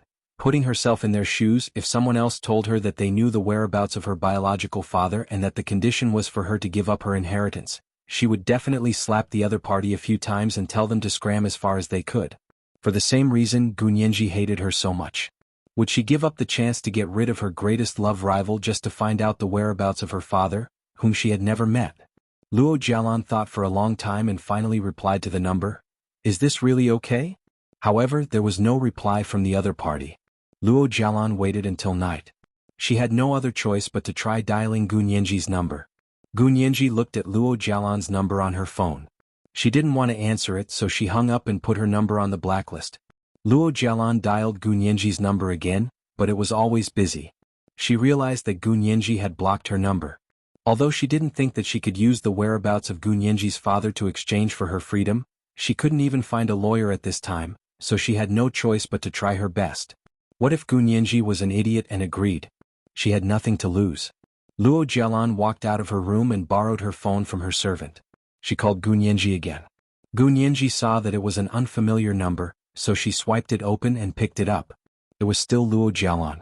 Lawyer Gu, there's something I want to talk to you about. Are you free? Do you want to come to the West Mountain Deer Head restaurant for a meal and a chat? Luo Jialan held back her anger and asked with a smile. Gun Yanji turned on the recording function and said calmly, let's talk in court. I don't think there's anything between us that needs to be discussed in private. Lawyer Gu, don't be so stubborn. If you speak too harshly, you will be slapped in the face. Without waiting for Gun Yanji to object, she continued, I heard that Lawyer Gu has been looking for her biological father, Gu Xiangwen, hasn't she? Gun Yanji. Seeing that Gun Yanji had been silent, Luo Jialan's heart skipped a beat. Could it be that he had a plan? Was Gun Yanji really that stupid? She felt more confident. She smiled and her voice softened. Lawyer Gu, do you really not want to know about your father? Actually, I'm very sorry about what happened back then. I can apologize to Miss Song. She's fine now. Why are you so persistent? Trying to please his mother-in-law? If you have the time, you might as well please my second uncle. Gu Nianji's mind raced and she frowned slightly. Why would Luo Jialan suddenly say that she knew where her father, Gu Xiangwen, was? This was too sudden. Was someone giving her advice from the back? It wasn't that Luo Jialan wasn't smart enough to not think of this, but that only certain people knew the whereabouts of her father, Gu Xiangwen. Luo Jialan dared to come and talk to her about a deal. Did someone find Luo Jialan? Without batting an eyelid, Gu Nianji planned to hack into Luo Jialan's phone to see who she had called. But to her surprise, Luo Jialan's phone seemed to have suddenly turned on, and she couldn't get in. Her little program was blocked out of the system by Luo Jialan's phone and could not be received by the other party at all. That's interesting. Gu Nianji sat at her desk and rested her chin on her hand as she pondered. After a while she said, Miss Luo, I don't think you know where my father is. Given that you're a habitual liar, I have no reason to believe you. Goodbye. She was about to hang up. Luo Jialan panicked. Hey, don't hang up. Let me tell you, I do have news about him as long as you agree. Gu Nianji tapped her finger lightly and hung up Luo Jialan's call. She then blacklisted her number because she didn't want her to continue harassing her. Luo Jialan was flustered and exasperated. She returned to her room and sent a long text message to the number. She mainly complained that the other party was unreliable. Who would agree to such a condition? If it were her, she wouldn't agree either. She didn't know if the person behind the number was also angry with her. He didn't want to talk to her at first, but after reading her long text message, he still replied to her. If Gu Nianji doesn't agree, you can find someone else, like Song Jining. Then the person attached a draft of an academic paper to the text message and said, give this to Song Jining as well. She'll contact you. Luo Jialan understood that he wanted her to negotiate with Song Jining directly. But would Song Jining agree? After thinking about it, she felt that Song Jining should be easier to talk to than Gu Nianji. She remembered that Song Jining used to be very tolerant and kind. Luo Jialan thought about it for a while and tried to send half of the draft of the academic paper to Song Jining. 5 minutes later, he received a call from Song Jining. Luo Jialan? You sent me the draft of the academic paper?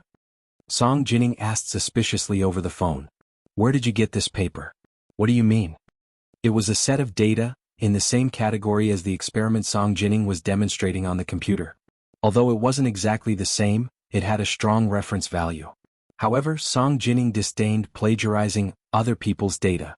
If it was a published paper, it was fine to refer to it as long as the source was cited.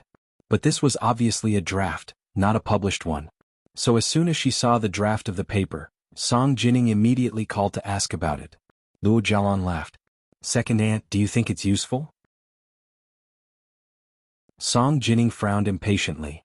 Luo Jialan, it's illegal to plagiarize other people's experimental results. Don't break the law yourself and drag others down with you. I've already deleted the draft of the paper you sent. Don't do these crooked things again. Luo Jialan was so stifled by her that she could barely speak. Just as Song Jining was about to hang up, Luo Jialan quickly said, even if you're not interested in the paper, aren't you interested in the whereabouts of Gu Nianji's father? Song Jining was stunned. The whereabouts of Gu Nianji's father? You mean the great physicist Gu Xiangwen? Do you know where he is? This draft is his. It sounded like Song Jining was more interested in the whereabouts of Gu Nianji's father than Gu Nianji herself. Luo Jialan pursed her lips and thought to herself that it was actually useful.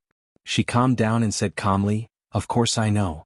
I can tell you, but I have a condition. If you ask her to drop the charges against me, I'll tell you. Think about it carefully. Don't stall for time. Think about it. If you miss it, you'll regret it for the rest of your life. In order to please you, Gu Nianji refused to agree to my condition. But can you bear to see her father and daughter separated?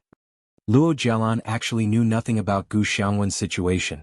This was highly confidential information even in the Special Operations Forces. She had only said these words to trick the other party. Song Jining also knew that she was tricking her, but she didn't agree rashly. She didn't reject her outright like Gu Nianji either. She only said, I need to think about it. I don't understand legal matters. Give me 2 days and I'll give you an answer. Luo Jialan saw that there was really a chance. She chuckled. 1 day. I'll give you 1 day at most. Song Jining hung up the phone and immediately called Hua Xiaoheng. Hua Xiaoheng was listening to the report from the surveillance personnel. They had been monitoring Luo Jialan's phone and had just heard her call Song Jining about Gu Xiangwen's whereabouts. They hadn't listened in on Luo Jialan's call to Gu Nianji on someone else's phone. It wasn't until Luo Jialan used her own phone to call Song Jining that they became vigilant. This was today's third update, Chapter 1371, I Cheated. A reminder for the monthly votes and recommendation votes. Today was Monday, especially the recommendation votes. Thank you.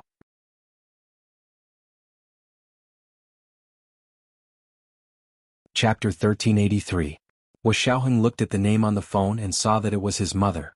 The call they had just heard happened to be from Luo Jialan to Song Jining. Hua Xiaoheng didn't answer Song Jining's call.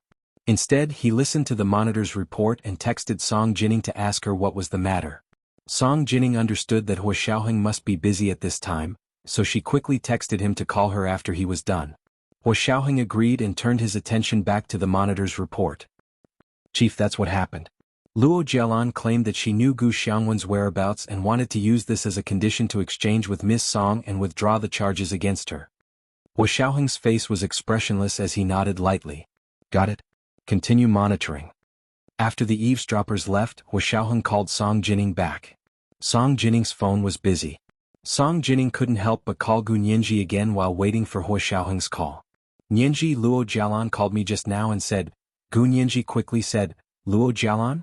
Did she say that she wants to negotiate with us and use my father's whereabouts in exchange for dropping the charges? Yeah. How did you know? Song Jining was puzzled. Don't tell me. Yes, she called me first and said that she knew my father's whereabouts. She used that as a condition to threaten us.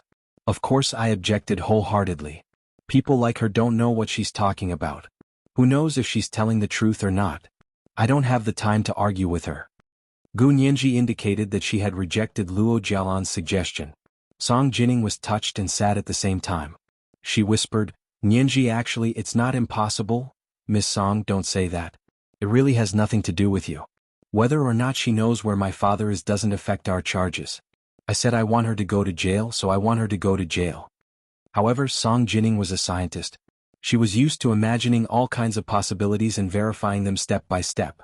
Just like Luo Jialan's words, it might be a lie, but it could also be true. Before sufficient verification was conducted, they could not arbitrarily kill all of them. So she said, what if she does know? If your father is somewhere waiting for us to save him, every day we stay here is another day of torture for him. Do you have the heart to do that? Gu Nianji was silent for a long time. She restrained her churning thoughts and tried her best to say rationally. Logically speaking, Luo Jialan doesn't have the qualifications to know my father's whereabouts. But as you said, if she isn't lying and she really knows, then there's only one possibility. The mastermind has found her and sent us a message through her. If that's the case, then the nature of the whole thing has changed. All the more we can't accept her condition.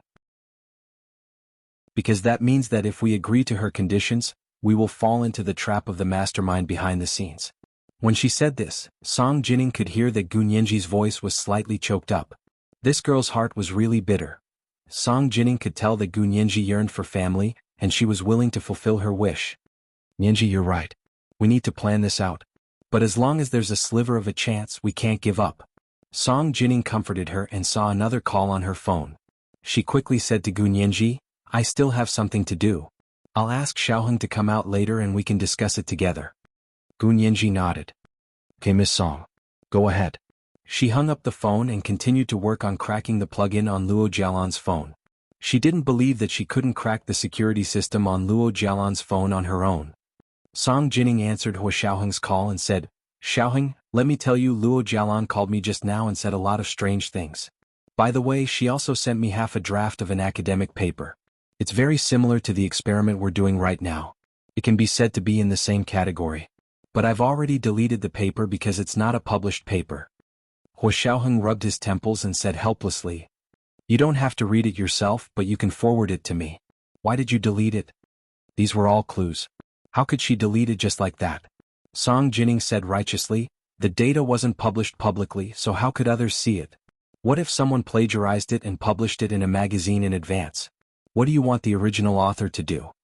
When it came to academic issues, Song Jining was very stubborn. Hua Xiaoheng didn't continue to argue. He just listened quietly and heard Song Jining plead softly, "Xiaoheng, if Luo Jialan really knows the whereabouts of Nianji's father, I'm thinking that we should agree to her for now. I never negotiate with people." Hua Xiaoheng held a cigarette in his hand and shook off a bit of ash from the ashtray on the table. He calmly refuted Song Jining's suggestion. Song Jining sighed. "I understand what you mean. The nature of your work dictates that you can't do this. But I just want you to think about it from Nianji's perspective. You know better than me how much she longs for family and her parents. I've been trying to find them." Hua Xiaoheng was unmoved. He took a puff of his cigarette. "Luo Jialan isn't trustworthy. Don't be fooled by her. I'm just pitiful for Nianji." Song Jining was rarely so emotional. She had been provoked today and was actually moved by her words. "She really only has you in her heart. She's willing to do anything for you. Why can't you?" Hua Xiaoheng's expression was solemn and calm. His eyes were hidden in the rising white smoke. He interrupted Song Jining unhurriedly. "Miss Song, principles can't be used in a deal. I still have something to do, so I'll hang up now. Sai Xiaoheng, if you weren't my biological son, I would have persuaded Nianji to fall in love with someone else. You really have a heart of stone. Can't you make a little concession for her?" For some reason, Song Jining felt very sorry for Gu Nianji. It wasn't because she completely believed Luo Jialan's words, but because she was a little sad about Hua Xiaoheng's attitude.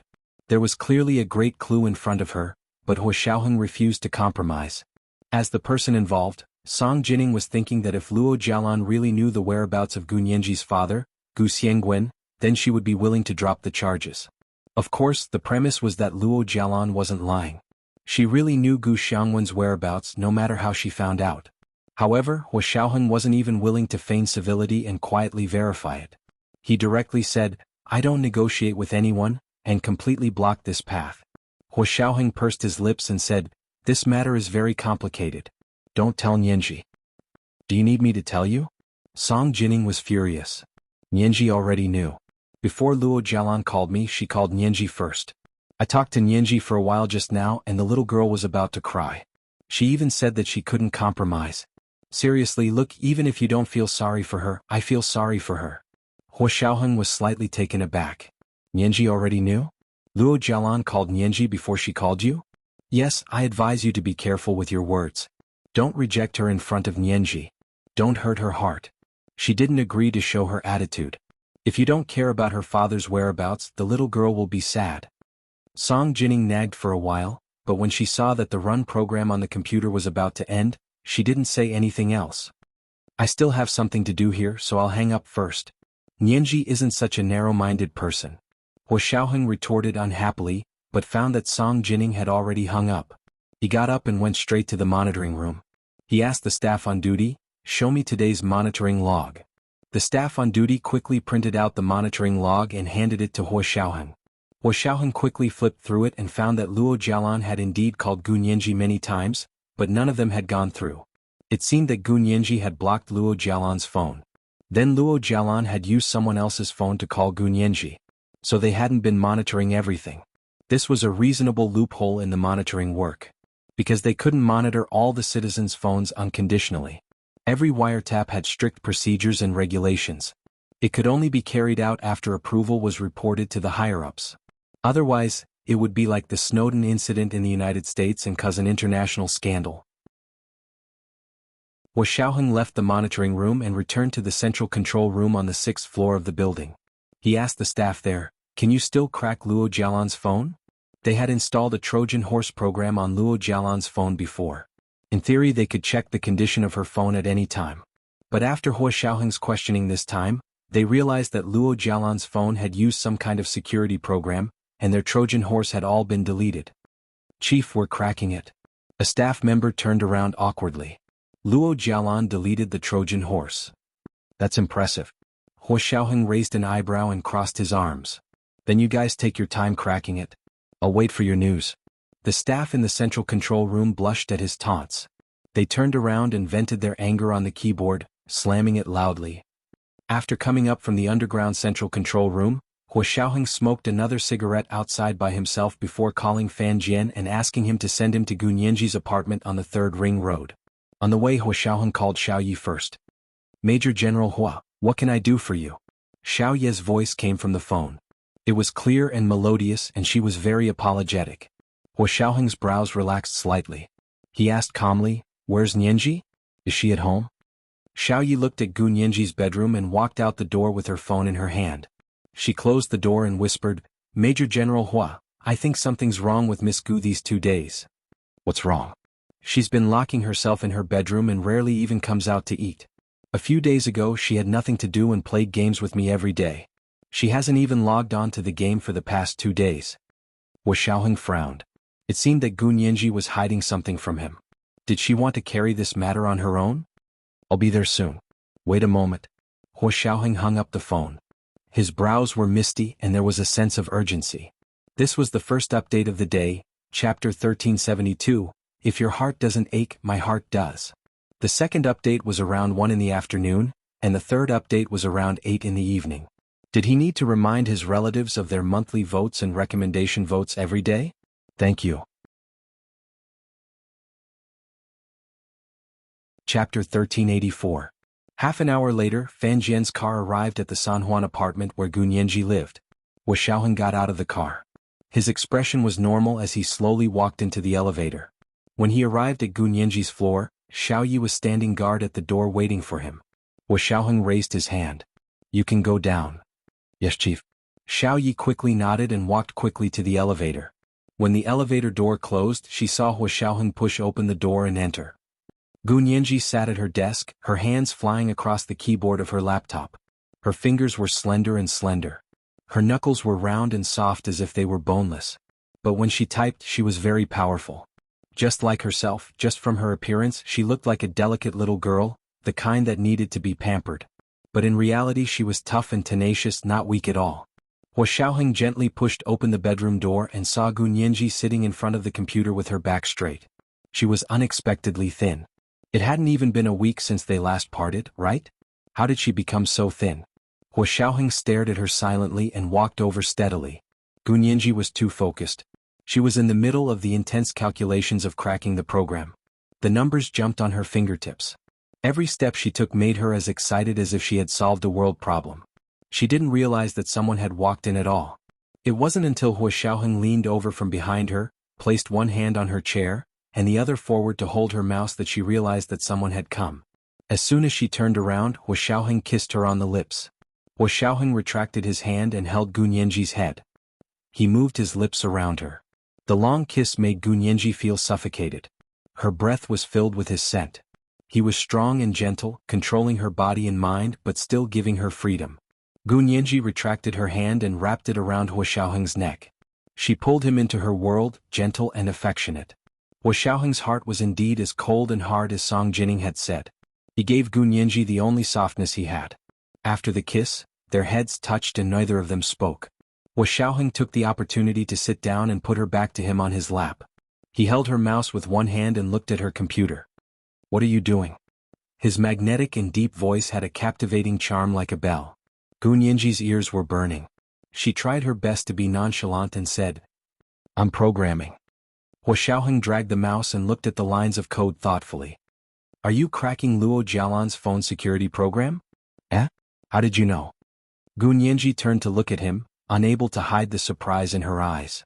Hua Xiaoheng smiled and kissed her slightly pouting lips. "Guess. I won't guess." Gu Nianji put her hand between their lips and rolled her eyes. "I remember that you monitored Luo Jialan's phone. You should know that she called Miss Song, right?" "You guessed it right. I'll reward you with a kiss." Hua Xiaoheng pulled her hand away and kissed her again. "Gu Nianji," she began to act coquettishly, "if I guess correctly I'll get a kiss. What if I guess incorrectly? Are you not going to let me kiss you?" Hua Xiaoheng smiled faintly. "If you guess incorrectly I'll punish you with a kiss." Gu Nianji beamed and leaned over to kiss him on the lips. "That's more like it." Hua Xiaoheng's hands started to get restless. "Can you check her phone?" Gu Nianji pressed down on Hua Xiaoheng's hand and tried to change the topic back to the main topic. "I think there should be something on her phone. Otherwise, why would there suddenly be such strict security procedures? It really seemed like she was trying to hide something." Hua Xiaoheng stopped teasing her. He leaned back in his chair and said regretfully, "There was a Trojan horse program but she deleted it all." Gu Nianji pursed her lips. "Does she have the ability to delete it?" I guess she doesn't even know that two parties are using her phone as a battlefield. You can say that. Hua Xiaoheng looked at the code that Gu Nianji had written and felt a little itchy. He was also a computer expert and he was no worse than Zhao Liangzi. However, there were no more than 3 people in the world who knew this. Your code is quite interesting. Hua Xiaoheng rested his chin on Gu Nianji's shoulder and leaned forward to carefully look at the code she had written. The architecture is quite unique. I've never seen such a logical structure before. Gu Nianji's heart skipped a beat. This logical structure was based on the idea of He Zhichu's app program. It was indeed different from the code they usually used. However, Luo Jialan's security program, which was like a cheat code, was more suitable than the logical structure they usually used. Gu Nianji didn't say that she had gotten this inspiration from He Zhichu. She just smiled and said, "It's good that it works, but the effect isn't obvious. I don't understand why. But I know that I'm working in the right direction." There was just one obstacle that she couldn't overcome. It was like a bottleneck that prevented her from moving forward. Hua Xiaoheng held her in his arms and reached out with both hands. He typed lines of code on her keyboard and wrote down her program. Gu Nianji had never tried to write code with someone before, and she found it very interesting. The two of them were in high spirits. They supported each other, communicated, and wandered in the sea of computer programming languages. They communicated in a language that only the two of them understood in this world.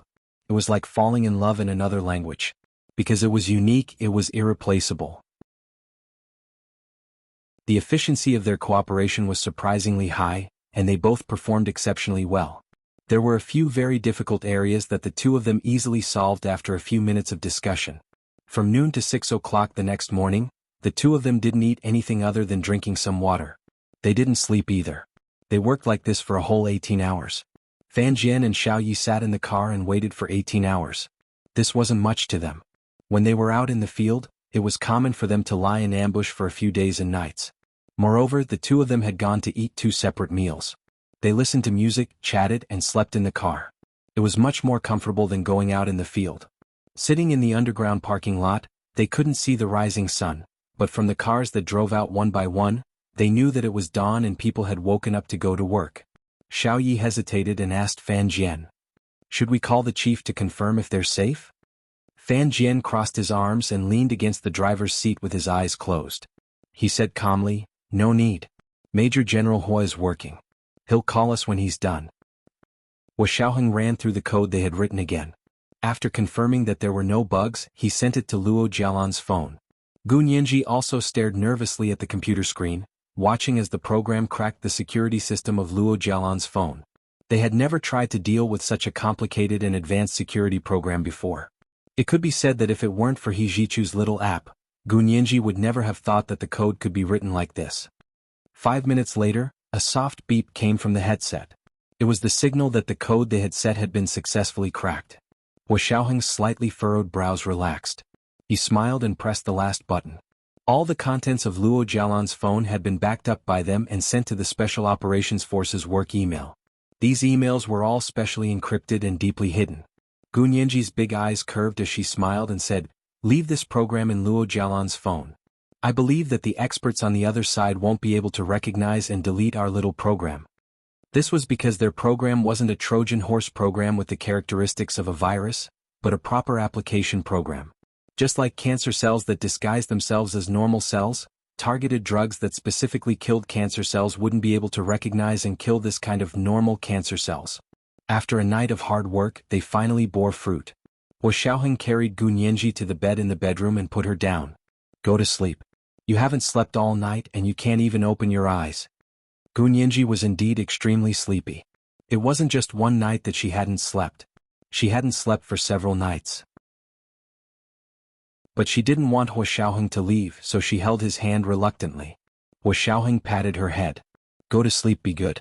I'll go deal with the contents of her phone." Gu Nianji had no choice but to slowly let go and look at Hua Xiaoheng quietly. Hua Xiaoheng thought about it for a moment, then said, "I'll investigate carefully. If she really knows where your father is..." Gu Nianji's sleepy eyes suddenly lit up and sparkled. It turned out that she really wanted to know where her father was. Hua Xiaoheng pursed his lips and said word by word, "If she really knows where your father is, I won't even need to trade. I'll make her talk." Hua Xiaoheng said it casually, but Gu Nianji couldn't help but shiver when she heard it. She didn't dare to think about how Hua Xiaoheng would make Luo Jialan talk. Go to sleep. I'll ask Xiao Yi to prepare lunch for you. Hua Xiaoheng didn't say anything else and got up to leave. Returning to the central control room of the headquarters of the Special Operations Forces, Hua Xiaoheng sat alone in front of the most powerful mainframe and began to analyze all the data on Luo Jialan's phone. The staff didn't know that Hua Xiaoheng and Gu Nianji had worked together to crack the security program on Luo Jialan's phone. Therefore, when Hua Xiaoheng sat in front of the most powerful mainframe and began to work, they thought that he had also begun to crack it with them, so they couldn't help but work even harder. Hua Xiaoheng's expression remained the same as he used keywords to search all the contents of Luo Jialan's phone. This search actually found some things that he didn't know about that had already been settled by Gu Nianji. For example, the dress that was stained with semen. At that moment he squeezed the mouse so hard that it was deformed. He had no choice but to change the mouse to continue working. Without batting an eyelid, Hua Xiaoheng erased all the content and permanently deleted it. Then he copied the hard disk many times and overwrote the data. This was indeed against the rules, but he really didn't want to keep this part of the content. In the future his political enemies would use it to disgust Gu Nianji. Although it had nothing to do with him, it was disgusting to see what Luo Jialan had said. This was the second update of the day, Chapter 1373, Extraordinary Performance. It was the third update at around 8 o'clock in the evening. Did he need to remind his relatives of the monthly votes and recommendation votes every day? Thank you. Chapter 1385. After processing this part of the content, Hua Xiaoheng finally saw a few text messages from the invalid number and a screenshot of a shared location. As expected, Luo Jialan was still in contact with the owner of this invalid number. And the owner of this invalid number was actually Yamaguchi Aiko? She really wasn't dead. Hua Xiaoheng had never believed that Yamaguchi Aiko was dead.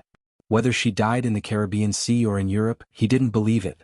This was because the news of her death had always been spread by word of mouth. Even if someone had seen her death, with their own eyes, no one had seen her body in the end, nor had anyone attended her funeral.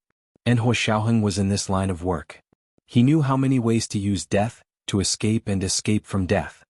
This was the norm for field personnel like them. But this time Yamaguchi Aiko was connected to that invalid number. This was too surprising. Hua Xiaoheng frowned as he looked at the invalid number displayed on the computer, as well as Luo Jialan's long text messages. They were all sent to Yamaguchi Aiko. Looking at the screenshot of the shared location, Hua Xiaoheng's eagle-like eyes instantly narrowed. This location looked too familiar. Wasn't this the location of the Cape of Good Hope that they had previously delineated? Zhao Liangzi had been stationed there for a year just to search the nearby sea. However, the sea was too big. After a year they still hadn't had much success. This time he hoped that their search circle would be narrowed down a little.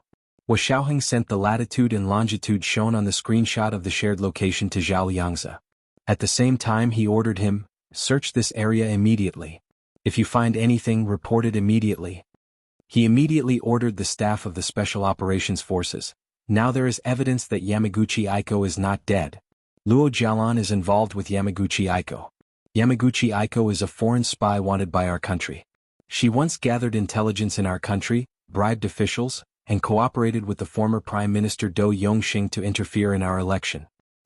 Luo Jialan is suspected of colluding with and sheltering foreign spies. Immediately go to the court to apply for a search warrant and arrest warrant to search Luo Jialan's residence and all her electronic network equipment. Hurry. A group of highly efficient Special Operations Forces staff obtained the search warrant and arrest warrant within 15 minutes and rushed to the West Mountain Villa where Luo Jialan lived. At 8:30 in the morning at the beginning of June, the Shishan Villa area was bathed in the warm morning light. The capital city was already relatively hot, but the West Mountain was surrounded by towering mountains, dense forests and fresh air. The temperature was about 10 degrees lower than in the city. The climate here was pleasant, neither hot nor cold. Luo Jialan was still asleep on the bed. She had spent 48 hours in the detention center and was exhausted. She really did not want to go through that kind of life again. Now that she had victory in her hands, it all depended on Gu Nianji's reaction, so she slept very soundly. The doorbell of the West Mountain Villa rang, and a maid hired by Luo Jialan opened the door. Looking at the group of staff in black uniforms at the door, she was so scared that she took 2 steps back and asked in a trembling voice, Who are you? What do you want? The leader of the Special Operations Forces team kindly showed the arrest warrant and search warrant and said, Excuse me, are you Luo Jialan? There are arrest and search warrants issued by the court. Please do not obstruct us from carrying out our duties. I'm not Miss Luo. I'm just a maid. The maid quickly stepped aside. Please come in. The staff of the Special Operations Forces swarmed in and quickly took control of the entire villa. All the maids in the villa were invited to an empty room to wait for their identities to be verified. A few female staff members finally went to Luo Jialan's bedroom and knocked on the door. No one answered inside. They looked at each other, took out their guns and fired several shots at the fingerprint lock, breaking it. Then they stretched out their long legs and kicked open the door of Luo Jialan's bedroom. Luo Jialan was woken up by such a loud noise. She rubbed her eyes and sat up from the bed. She said impatiently, "What are you doing? Are you rebelling?" She thought it was her maids. "Luo Jialan? This is the court's arrest warrant and search warrant. Please come back with us to assist in the investigation." A female staff member also showed her the court's arrest warrant and search warrant. Luo Jialan's pupils constricted. She wrapped herself in the blanket and shouted, "I don't believe it. I don't believe it. Are you the police? You're deliberately framing me. Who has the time to frame you?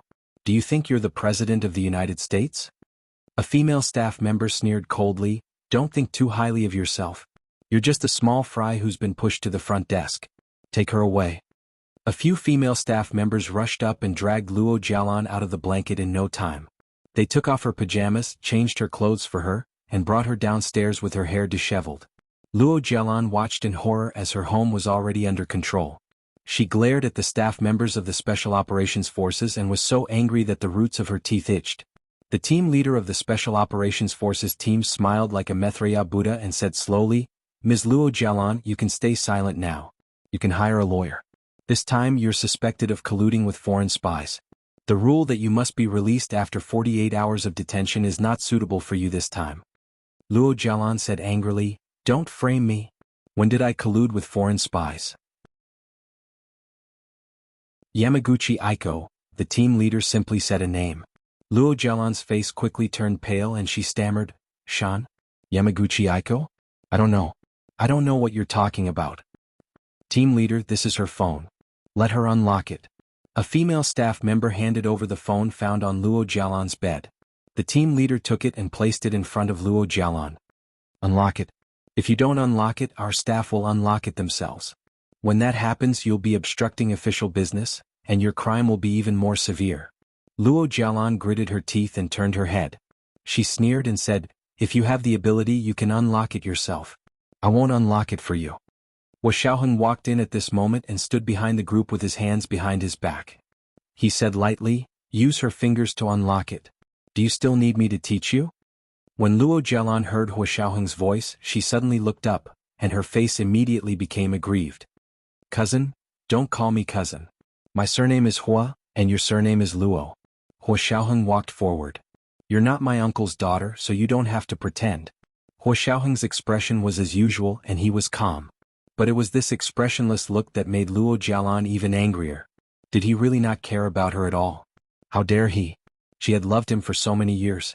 Just thinking about those secret loves that were born in the dark night made flowers bloom in her heart, and it was so low that it hurt. Luo Jialan's face contorted. She couldn't help but want to disgust Xiaoheng in front of Xiaoheng's subordinates and pour a bucket of dirty water on him that could never be washed clean.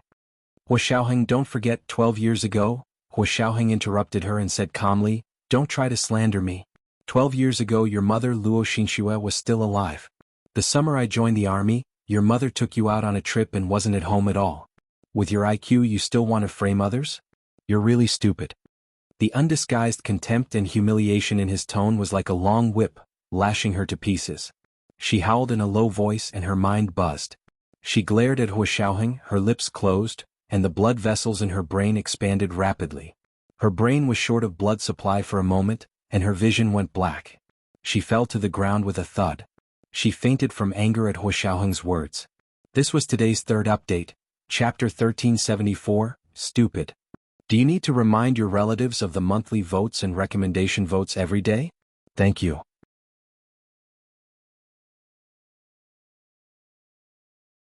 Chapter 1386. When Luo Jialan woke up again, she found herself facing the door of court number 1, which she had been to once before. She moved with difficulty, raised her arm and rubbed her eyes. Is she awake? Of course, look at whose medicine it is. Chinlai asked her to wake up at midnight so she can't drag it out until midnight. Chinlai's round, chubby face revealed an arrogant expression. Gu Nianji stood beside Chinlai in a dark navy blue professional dress. Her slender trousers were straight without a single crease, just like her entire aura. When she smiled, she was beautiful and lively, and when she didn't smile, she looked valiant and heroic. She raised her chin at Luo Jialan and deliberately provoked her with arrogance. Luo Jialan, today is the day you appear in court again. If you don't accept the verdict, you'll have to wait for the second trial. Luo Jialan's consciousness returned to her. She remembered that a few members of the Special Operations Forces had broken into her house, and then Hua Xiaoheng had followed them in. He had said something without batting an eyelid, and she had fainted from anger. Appear in court again? Luo Jialan murmured. She looked up at her surroundings, then looked down at her watch. It showed the time and date. It turned out that a day and a night had passed since she had fainted that day until she woke up today. The Imperial Procuratorate has accused Luo Jialan of intentionally killing Song Jining. Today is the last time she will appear in court. The plaintiff and the defendant, please be prepared. The staff of the court came over to perform a security check on them before they entered the court. Kai Xingnan also came. Her head was bandaged and her face was covered in medicine. She looked very frightening. She walked up to the pale Luo Jialan and said, "Although we've already terminated our agency relationship, this is a separate matter. I like to finish what I started. It's fine if I don't charge you for your last appearance in court." Luo Jialan spat at her. Today she finally understood how hypocritical this woman was. Kai Xingnan smiled good-naturedly, as if she didn't want to lower herself to her level. The door to court number 1 opened, and they walked in one by one.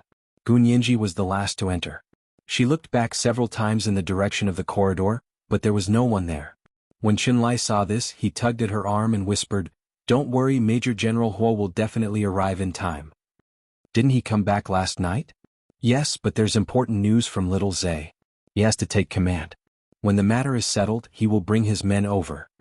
Gu Nianji nodded. "I hope so." However, she also knew that Zhao Liang's business was Hua Xiaoheng's business. Who knew how long it would drag on? She could only do her best. They followed Chinlai through the doors of courtroom 1. The judge, court clerk, and other relevant personnel were already seated at the head of the table. Luo Jialan and Kai Xingnan sat in the dock. Neither of them looked at the other. It didn't look like the relationship between a lawyer and a client at all. Gu Nianji sat with the prosecutor. Luo Jining didn't come today. Oh. Qiu Zhenshan felt it. The judge at the head of the table knocked on the gavel and said, "The Imperial Procuratorate accused Luo Jialan of intentionally killing Song Jining. Both sides will make their final concluding statements." Gu Nianji stood up. "Your Honor, ladies and gentlemen in the courtroom today, on behalf of my client, Ms. Song Jining, I will conclude my statement on this case for the last time. My client made a great sacrifice for the country 17 years ago. In an experimental accident, not only did she lose her father, but she also lost her health, her memory, and all the cognitive and behavioral abilities of a normal person. Such a person who made a great contribution and sacrifice for the country was abused by Luo Jialan for 10 years in her own home and almost died from her serious injuries. The motive, evidence, and logical connection of the defendant Luo Jialan's mental abuse of my client have been fully demonstrated in the previous trial, so I won't repeat it here. I pray that the court will consider my client's great contribution and sacrifice, and consider that the defendant Luo Jialan has been scheming for 10 years to hide her background and attempt to kill my client, and give her a heavy sentence." After Gu Nianji finished speaking, she bowed to everyone in the courtroom. Everyone was infected by her emotions and looked at Luo Jialan with disgust. They despised her very much. At this time, it was the defendant's turn to speak. It was supposed to be Luo Jialan's lawyer, Kai Xingnan, who gave the speech, but because they had already terminated their relationship as attorneys, the judge asked, "Defendant Luo Jialan, do you agree to let your former defense lawyer, Kai Xingnan, make the final concluding statement?" Luo Jialan was now completely awake. She had been unconscious for a day and a night, but her mind didn't seem to be affected much. Perhaps it was because the other party had given her good medicine. Luo Jialan composed herself and thought to herself that she was already in a quagmire anyway, and there was no hope for her in this lifetime. One case after another, as long as the other party didn't gag her mouth, she would tell them all about it. Hua Xiaoheng's words that day were extremely humiliating. They had already fallen out, so she didn't care anymore. If they wanted to embarrass themselves, they would embarrass themselves together. In order to flaunt their justice, these people refused to deal with her secretly, and even pretended to let her go to court. Then she wouldn't be polite. Luo Jialan stood up and shook her head. I don't trust her. I want to defend myself. The judge raised his hand. Go ahead. Therefore, she imitated Gu Nianji and bowed to the people in the courtroom. She said, Your Honor, what I want to say is that although I have indeed failed to take good care of Miss Song all these years, I really didn't mean to kill her on purpose. I had no idea that her health had deteriorated because I'm not a doctor. And there's a reason why I treated Miss Song like this. Luo Jialan looked at Gu Nianji maliciously. That's because 12 years ago I was violated. I was still underage at the time. Gu Nianji, F***ck. This woman really didn't give up. Gu Nianji immediately stood up and said calmly, Luo Jialan, 12 years ago your mother took you out on a trip to the Rhine Mountains in the south, didn't she? Luo Jialan's rhythm was interrupted, and she was immediately stunned. She instinctively asked, How do you know? You just have to answer yes or no. Luo Jialan nodded and said frankly, Yes, my mother did take me to the Rhine Mountains for a trip. But do you know why I went to a remote place like the Rhine Mountains? Because your fiancé, my eldest cousin, Hua Xiaoheng, enlisted in the army that year and went to the Rhine Mountains for recruit training. That year she couldn't suppress her longing and urged her mother, Luo Xinxue, to take her to the Rhine Mountains to see Hua Xiaoheng. On the surface, she said that she was going to the Rhine Mountains to see what the place Major General Hua was like so that she could explain to the Hua family when she came back. Luo Xinxue didn't suspect anything at the time, and she also wanted to care about Hua Xiaoheng, so she took her to the Rhine Mountains. 12 years ago that place was very backward and poor. There was only a small rundown hotel in the mountains for dozens of miles. Luo Jialan's eyes flashed, and she forced herself to come back to her senses. She continued, It was there that I was violated.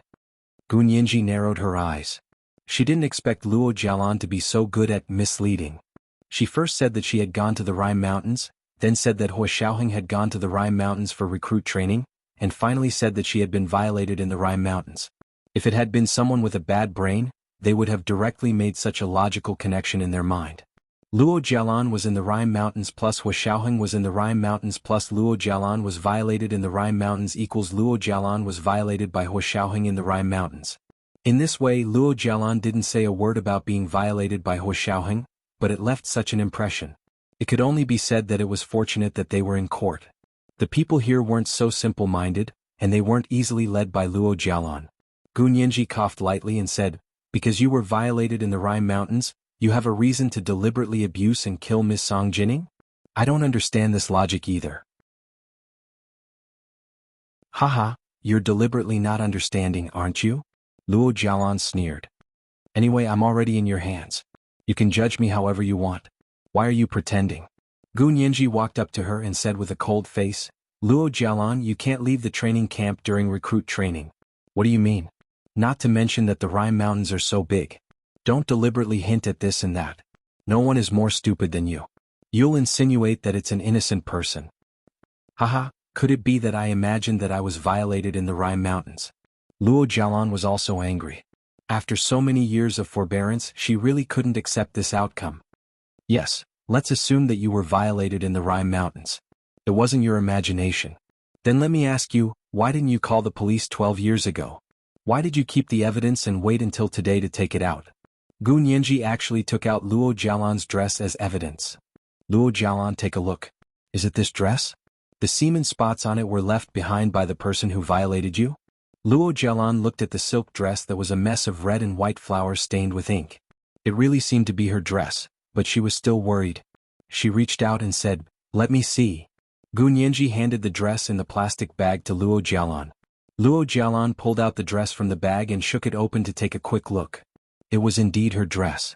She had marked it in a secret place and no one had discovered the secret. She nodded. Yes, that's the one. Because I always thought it was someone I respected who had done this to me, I didn't tell on him. Of course, I might have been mistaken. Luo Jialan said pitifully, but I really thought it was him. Although she didn't say who this he was, everyone already knew. Gu Nianji looked at her disdainfully and was about to continue speaking when there was a loud bang. The door to the courtroom was pushed open, and Hua Xiaoheng, dressed in a handsome uniform, walked in. Behind him were two police officers who were escorting a dejected, balding, greasy, middle-aged man in a prison uniform. He was short and fat, less than 1.6 meters tall. As soon as she saw him, Luo Jialan's pupils shrank to the size of a grain of rice, then quickly relaxed. Even her breathing became labored. Wu Xiaoheng raised his hand. A police officer walked up from behind him with a file in his hand and handed it to the court clerk. He said, "This man's name is Hao Yin, and he's the former owner of the Rime Mountain Hotel. He's suspected of being involved in several sexual assault cases. According to his confession, one of them happened 12 years ago. We verified it and found that it was consistent with Luo Jialan's account." The police officer pointed to the file again. "Inside is the DNA sequencing results of this person. It's exactly the same as the DNA test results of the semen stains on the dress provided by Ms. Luo Jialan." In fact, Wu Xiaoheng had only found the boss's record after he had entered the DNA sequencing results of the semen stains on the dress into the nationwide police system database. He had already been sentenced to more than 20 years for sexual assault, and had already served 4 or 5 years in prison. And Luo Jialan's case was just one of the many he had committed. Back then, when he ran that small hotel, he had done something to many single women traveling on the Rime Mountain. But in the end, only 2 or 3 women came forward to testify against him. Otherwise, he wouldn't have only been sentenced to more than 20 years. Gu Nianji walked up to him and asked him, "Hao Yin, do you know this person?" She pointed at Luo Jialan, who was pale in the dock. Hao Yin turned around and grinned at her. "Of course I know her. She's the prettiest, the best figure, the most tender and tightest of all the women I've ever slept with. She's also the only one." "Shut up." Luo Jialan's face turned from white to red. She was so angry that her hands were trembling. "I don't know you. It's not you. It's not you. It's not you. Ha ha. You think of me as your good brother. That trembling voice isn't bad, right? Although it's been so many years, I've still been thinking about you." The wretched man almost revealed the details of the incident in court. Even the judge couldn't stand it anymore. He quickly knocked the gavel and said, "Enough. After the suspect is identified, take him away and wait for trial." Luo Jialan couldn't stand the nausea anymore. She covered her mouth and retched. Gu Nianji raised an eyebrow and walked to Luo Jialan's side. She lowered her voice and said, "You finally understand how we feel. When you made up rumors about my fiancé, I felt the same way you felt when you saw this disgusting, wretched man. It's disgusting." Luo Jialan's eyes turned red from her provocation, and she looked up at her abruptly. She pointed at Wu Xiaoheng and said, I always thought it was him. I was drugged at the time." She looked at Gu Nianji, then at Wu Xiaoheng, who had an indifferent expression on his face. "How are you better than me? Is your figure better than mine? Or is your face prettier than mine? Ah, he's really blind." Gu Nianji was amazed. She chuckled and said, "I finally understand. I thought you were the little dragon girl who had met Yin Jiping, but now I realize that you're actually the narcissistic Mrs. Ma." From the little dragon girl to Mrs. Ma, these words made Luo Jialan's body sway and she almost fainted again. But with Chun Lai around, she couldn't faint even if she wanted to. After a few injections of medicine in court, she was extremely clear-headed. She could only watch as the judge pronounced the sentence. The evidence is conclusive in the case of Luo Jialan's intentional murder of Song Jining. The criminal confessed and was sentenced to life imprisonment. At the same time, the defendant, Luo Jialan, is involved in an international espionage case and will be transferred to the military court for handling. This was the first chapter of the day, 4,000 words, chapter 1375, From Little Dragon Girl to Mrs. Ma. The second chapter was around 1 o'clock in the afternoon, and the third chapter was around 8 o'clock in the evening. Monthly votes, recommendation votes, the more the better, thank you.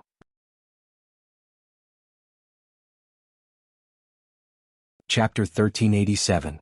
At the end of the sentence, the judge looked at Luo Jialan, whose face was as pale as a ghost, and said, "If you're not satisfied, you can choose to appeal. You still have a few cases that need to be tried separately." After this case was decided, the rest would be much easier. In the case of Luo Jialan's illegal appropriation of Wu Xiaoheng's estate, all of it was recovered after Hu Guanyuan's will was presented. Of course, the property that Luo Jialan had squandered over the years could not be recovered. She would make up for it by going to prison. Similarly, the case of Yamaguchi Aiko's international espionage case was also sentenced to 20 years in prison after she was unable to prove her relationship with her. Because Yamaguchi Aiko's whereabouts were too elusive, The Special Operations Forces had not been able to track her whereabouts until now. The only solid evidence they had now was the text message between Luo Jialan and an invalid number. She called the owner of the invalid number Yamaguchi Aiko, but she could not confirm whether the other end of the invalid number was Yamaguchi Aiko. So in the end, the case was only sentenced to 20 years. Of course, because she had already been sentenced to life imprisonment, any additional sentence would only be a continuation of life imprisonment, so there was an additional clause to her sentence that she would never be able to be released early on parole. This meant that she would spend the rest of her life in prison. After the sentencing, she was taken over from the Special Operations Forces by the prison guards of the Imperial Women's Prison and transferred to the Special Punishment Area of the Imperial Women's Prison to serve her sentence. Luo Jialan sat in the narrow cell of the prison, lost in thought as she looked at the incandescent lamp on the roof. She had never lived in such a shabby place other than the shabby Foggy Mountain Hotel since she could remember. There was no hope for her in life anymore. She had hoped that Yamaguchi Aiko would descend from the sky to save her.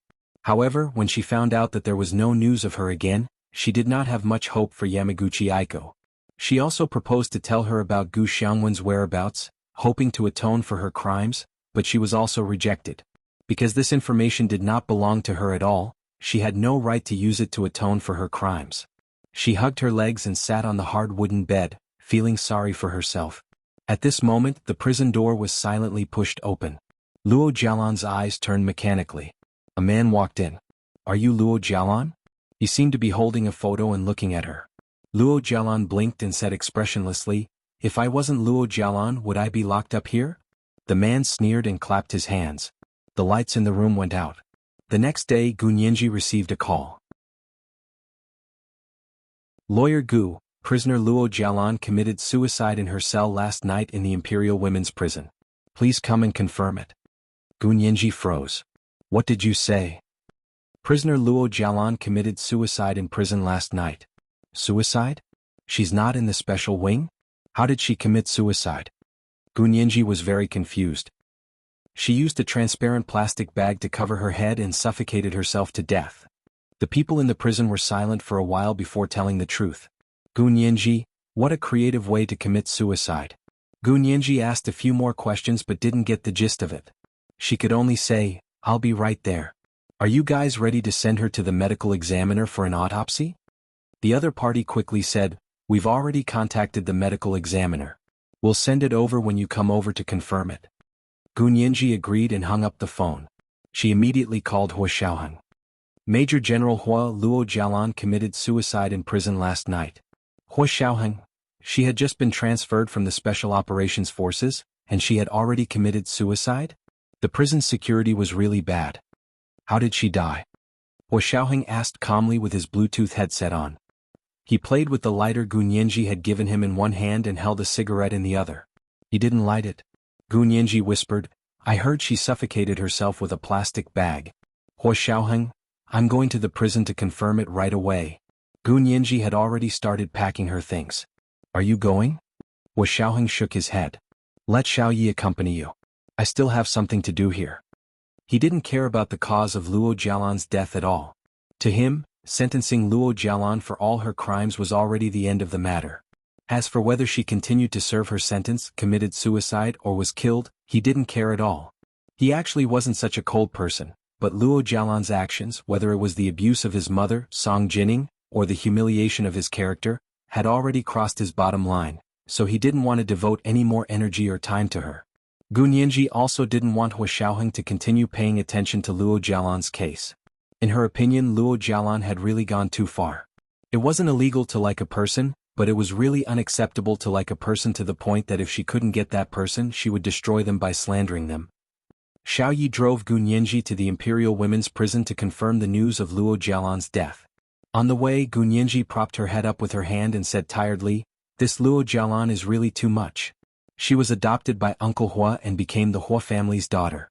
She's much luckier than many people. Why is she still so insatiable? You've been sentenced, so you should serve your sentence well. You can spend the rest of your life in prison." Why did you have to commit suicide to gain attention? Xiao Yi smiled.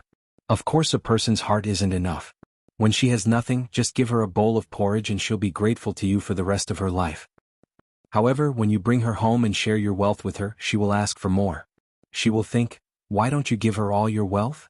Since you've already given her half, shouldn't you give her the other half as well? Ridiculous. Gunyanji scoffed. I still think it's because of her personal reasons. At least her biological father and mother are good. She's the only one who's especially greedy. That's also possible. Xiaoyi nodded and skillfully turned a corner. She brought Gunyanji to the Imperial Women's Prison. Since ancient times, there had been a saying in the imperial capital that, the rich in the east and the noble in the west, the poor in the south and the lowly in the north. The women's prison was located at the foot of Yen Mountain, north of the imperial capital. The gray stone building looked like a gray space fortress, and there were very few windows. The high walls were surrounded by electrified barbed wire, and there were cameras monitoring from all directions. Gunyanji got out of the car and looked up at the door. She put her hands in her pockets. She had rushed over at the last minute today. She was still wearing a pair of white sneakers and a juicy couture brown velvet sweater. She was wearing a maroon couture velvet sweater and carrying a backpack. She looked like a college girl who had just entered university. Xiaoyi glanced at her and secretly admired Gunyanji's beauty. She walked into the prison gate with her. Gunyanji showed her ID and asked to see Luo Jialan's face to confirm her identity. What if someone secretly made a move and used someone else's body to pretend to be Luo Jialan? She had to be careful. The prison guard who received them was a chubby middle-aged woman. She eagerly led Gunyanji and Xiaoyi to the cell where Luo Jialan was staying. She introduced them. The forensic doctor just came and is examining inside. Then he'll be sent to the hospital for further dissection. Gunyanji chatted with the prison guard as she listened. She quietly asked for a lot of information. Xiaoyi walked behind them and looked around warily. When they arrived at the door of Luo Jialan's cell, the middle-aged woman's prison guard stopped and said, "This is the place. The scene hasn't been touched. You can go and confirm it." Gunyanji poked her head inside and was about to step in. Xiaoyi caught a glimpse of a cold light flashing in the cell from the corner of her eye. Her heart skipped a beat. She suddenly kicked the prison guard beside Gunyanji away. Then she pounced over and hugged Gunyanji from behind. She rolled a few steps on the ground. At the same time, she raised her wrist and raised the gun in her hand. She aimed at the narrow cell door and fired several shots. The people inside immediately fired back and threw a grenade outside. It was the cold light that Xiaoyi had just caught a glimpse of. Xiaoyi's movements were unusually agile. With a sweep of her leg, she kicked the black grenade away. With a loud bang, smoke billowed in the prison for a moment. Gunshots that sounded like frying beans rang out in the dense space one after another. Immediately after, the sound of the siren resounded throughout the entire prison. This was the second watch of the day, Chapter 1376, Exposed. Around 8 o'clock in the evening, the third watch. Monthly votes, recommendation votes, the more the better, thank you.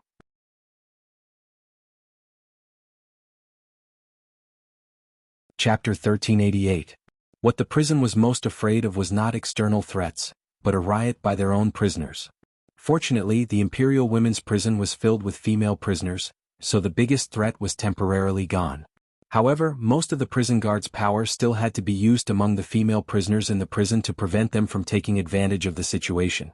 As soon as the prison alarm sounded, the Imperial Police Department and the army received the news.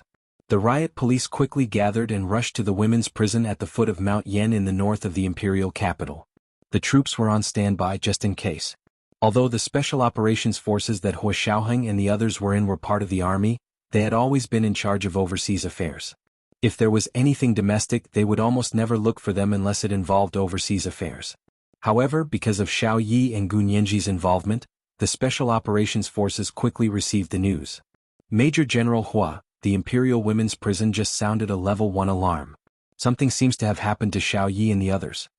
Yin Shixiang pushed open the meeting room door and walked to Hua Xiaoheng's side. He lowered his head and whispered in his ear. Because they couldn't bring any electronic equipment during the meeting, Yin Shixiang couldn't contact Hua Xiaoheng directly by phone. Hua Xiaoheng's expression didn't change, but he had already raised his hand to end the meeting. He stood up and said, "That's all for today's meeting. Write me a report on the rest and we'll discuss it next time." He left in a hurry with Yin Shixiang and jumped into Fan Jian's car. He only brought a few elite men with him and rushed to the Imperial Women's Prison. What's going on?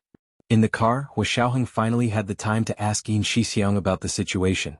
Yin Shixiang reported to him, I just received an urgent message from Xiao Yi. She didn't have time to talk, so she just sent Mayday 3 times. He then asked, why did Xiao Yi go to the Imperial Women's Prison? In their line of work, this was considered a more serious distress signal, but it wasn't the most serious. Hua Xiaoheng made up his mind and said, Nianji took Xiao Yi to the Imperial Women's Prison today to confirm Luo Jialan's death. Yin Shixiang was stunned for a moment. He patted his head and said in surprise, Luo Jialan is dead? And then something happened in the prison? Hua Xiaoheng looked out of the car window and said calmly, Luo Jialan probably didn't commit suicide. The other party used the news of Luo Jialan's death as bait. Fortunately, Xiao Yi followed Nianji. Otherwise, the consequences would be unimaginable. Yin Shixiang clicked his tongue. With Xiao Yi here, they really didn't need to worry too much. If she couldn't even deal with a few thieves who had broken into the prison, Xiao Yi would have wasted her reputation as a night owl. In front of Luo Jialan's cell in the prison, Xiao Yi had already taken the initiative. The 3 people in Luo Jialan's cell were all killed by her. Another person rushed out with a semi-automatic modified gun, trying to escape through the door while they were dodging. However, Xiao Yi was extremely valiant. She rolled a few times and rushed to the man's feet in the rain of bullets. She kicked the man's crotch. The other party reflexively softened his arms and covered his vitals. In the blink of an eye, his semi-automatic modified gun had been seized by Xiao Yi, and the situation was immediately reversed. More and more prison guards came to help, and the riot police outside also arrived. The entire prison was surrounded. When Hua Xiaoheng arrived, they were already cleaning up the battlefield. However, Xiao Yi was still very vigilant in protecting Gu Nianji and did not leave the scene for the time being. Because she didn't trust anyone there, she wouldn't hand Gu Nianji over to him unless Hua Xiaoheng appeared in person. This was her mission, and it was also her duty. Hua Xiaoheng walked down the long corridor of the prison with a calm expression. He listened to the prison warden's report as he strode forward. Only the sound of his hurried footsteps indicated that he was not without anxiety. Yin Shixiang brought a few elite men to protect Hua Xiaoheng from 4 directions and walked quietly beside him. That's it. We didn't expect the call to be transferred. The forensic team that came wasn't a real forensic team at all. The warden apologized to Hua Xiaoheng awkwardly.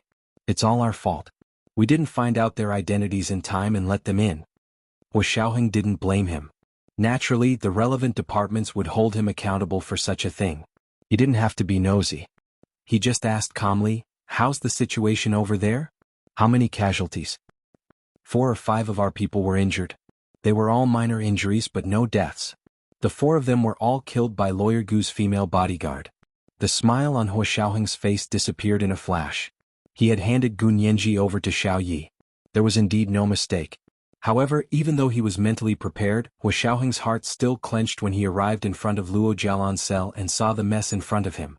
There were potholes everywhere and the walls were riddled with bullet holes. He looked up and saw Xiao Yi standing at the door of the cell with a semi-automatic gun in her hand. Gu Nianji was tightly protected behind her. Hua Xiaoheng stopped in his tracks. It's fine. I'm here to pick you up. Gu Nianji's gaze lingered on Xiao Yi for a while. Gu Nianji could handle the sudden situation today, so she wasn't particularly afraid. However, Xiao Yi's attack really shocked Gu Nianji. Not to mention her agile movements, the key was that Gu Nianji felt that her every move was exceptionally familiar. She vaguely remembered where she had seen such outstanding skills before, especially when Xiao Yi had kicked the middle-aged female prison guard beside her in the beginning, then rolled on the ground with her arms around herself to avoid the bullets. It reminded Gu Nianji of her encounter in Tunguska, Siberia, Russia. Gu Nianji looked at Xiao Yi seriously before nodding at Hua Xiaoheng, who was walking towards her. Major General Hua is here. I still have to go inside to confirm the cause of Luo Jialan's death. As she spoke, she turned around and walked into the cell. Yin Shixiang touched his head in surprise. Nianji, you're getting bolder. Hua Xiaoheng curled his lips and followed her in. Xiao Yi didn't go in, nor did she greet Yin Shixiang and the others. She raised the semi-automatic modified gun in her hand with a solemn expression and stopped Yin Shixiang and the others. Stop. Who are you? Although she knew Yin Shixiang, she was Gu Nianji's bodyguard at this time, so she shouldn't know Yin Shixiang. Yin Shixiang also understood, but he didn't show that he was very familiar with her. He frowned and said, the chief has gone in. I have to go in to protect his safety. As he spoke, he showed Xiao Yi his ID. Xiao Yi looked at his ID carefully before raising the tip of the gun to let them in. Inside the cell, Luo Jialan was sitting on the ground with a plastic bag covering her head. She had been dead for a long time. Gu Nianji looked carefully and said, "From the figure, it's indeed Luo Jialan, but we still have to conduct a DNA test to confirm her identity." Hua Xiaoheng put his hands behind his back and responded. He called Yin Shixiang over to take a sample. They shouldn't have been the ones to do this, but if it weren't for the fact that the forensic doctor had ambushed Gu Nianji today, Hua Xiaoheng wouldn't have intervened. Now, like Xiao Yi, they didn't trust anyone in the prison. "Major General Hua, do you think they accidentally let those people in?" Yin Shixiang asked in a low voice. "Do you think I'd believe them?" Hua Xiaoheng said calmly. He looked away and glanced at Gu Nianji. "Let's go. I'll leave this to Big Xiong." This was the third update of the day, Chapter 1377, Exceptionally Familiar. Monthly votes, recommendation votes, the more the better, thank you. Chapter 1389. Hua Xiaoheng calmly held Gu Nianji's hand and led her out of the gate of the Imperial Women's Prison. Xiao Yi threw the semi-automatic modified gun to Yin Shixiang and said, "This is the weapon those people brought in. I'm wearing gloves so I didn't leave any fingerprints." Yin Shixiang nodded and said politely, "You may leave. Protect Miss Gu well." Xiao Yi chased them out of the prison and saw that Hua Xiaoheng had already escorted Gu Nianji into the car. She hurried over, put her hand on the car door and said, "Miss Gu, where are you going?" Gu Nianji looked at Hua Xiaoheng. "What do you think?" "Go to the base." Hua Xiaoheng glanced at Xiao Yi. "You go back to Miss Gu's house." He paused and reminded her, "Be careful." Xiao Yi looked at Gu Nianji with concern through the window and said, "Miss Gu, are you okay?" Gu Nianji narrowed her eyes, and her curvy lips curled into a happy smile. She suddenly asked, "Xiao Yi, have you been to Russia?" Xiao Yi reacted very quickly. She immediately looked confused. "No, Miss Gu wants to go to Russia? Not for now, but maybe in the future." Gu Nianji smiled and waved at her. Hua Xiaoheng returned to the back seat and said calmly to the driver, "Fan Jian, return to the base." The window next to the back seat slowly rose, blocking Gu Nianji's line of sight. Xiao Yi's heart skipped a beat. She couldn't figure out where she had exposed herself. She used to be the field agent with the best results among her batch of students, and the record she left behind was still unbroken. Although Gu Nianji was smart, she hadn't been specially trained. She probably couldn't tell, right? The KGB in Russia hadn't even discovered it, so how would Gu Nianji know? Could it be Hua Xiao who said it? Xiao Yi shook her head. Impossible. She had absolute trust in Hua Xiaoheng. There was no way he would be so careless as to not distinguish between work and personal matters. In Hua Xiaoheng's bulletproof car, Gu Nianji tilted her head and studied Hua Xiaoheng. Hua Xiaoheng looked away and glanced at her. "What's wrong? Are you scared silly?" No, I'm just happy to see you." Gu Nianji hugged Hua Xiaoheng's arm and sweetly coaxed him. Hua Xiaoheng knew that she had other thoughts in her mind, but he still smiled and rubbed her head with his large hand. Then he pressed her into his arms and sighed softly. Only then did his heart, which had been beating intensely, slowly return to normal. Gu Nianji had wanted to tell Hua Xiaoheng about Xiao Yi, but he had casually changed the topic a few times, so she stopped asking. She also felt that it was very strange. They clearly had two completely different faces and two completely different figures, but when she moved, it gave her an incomparably familiar feeling.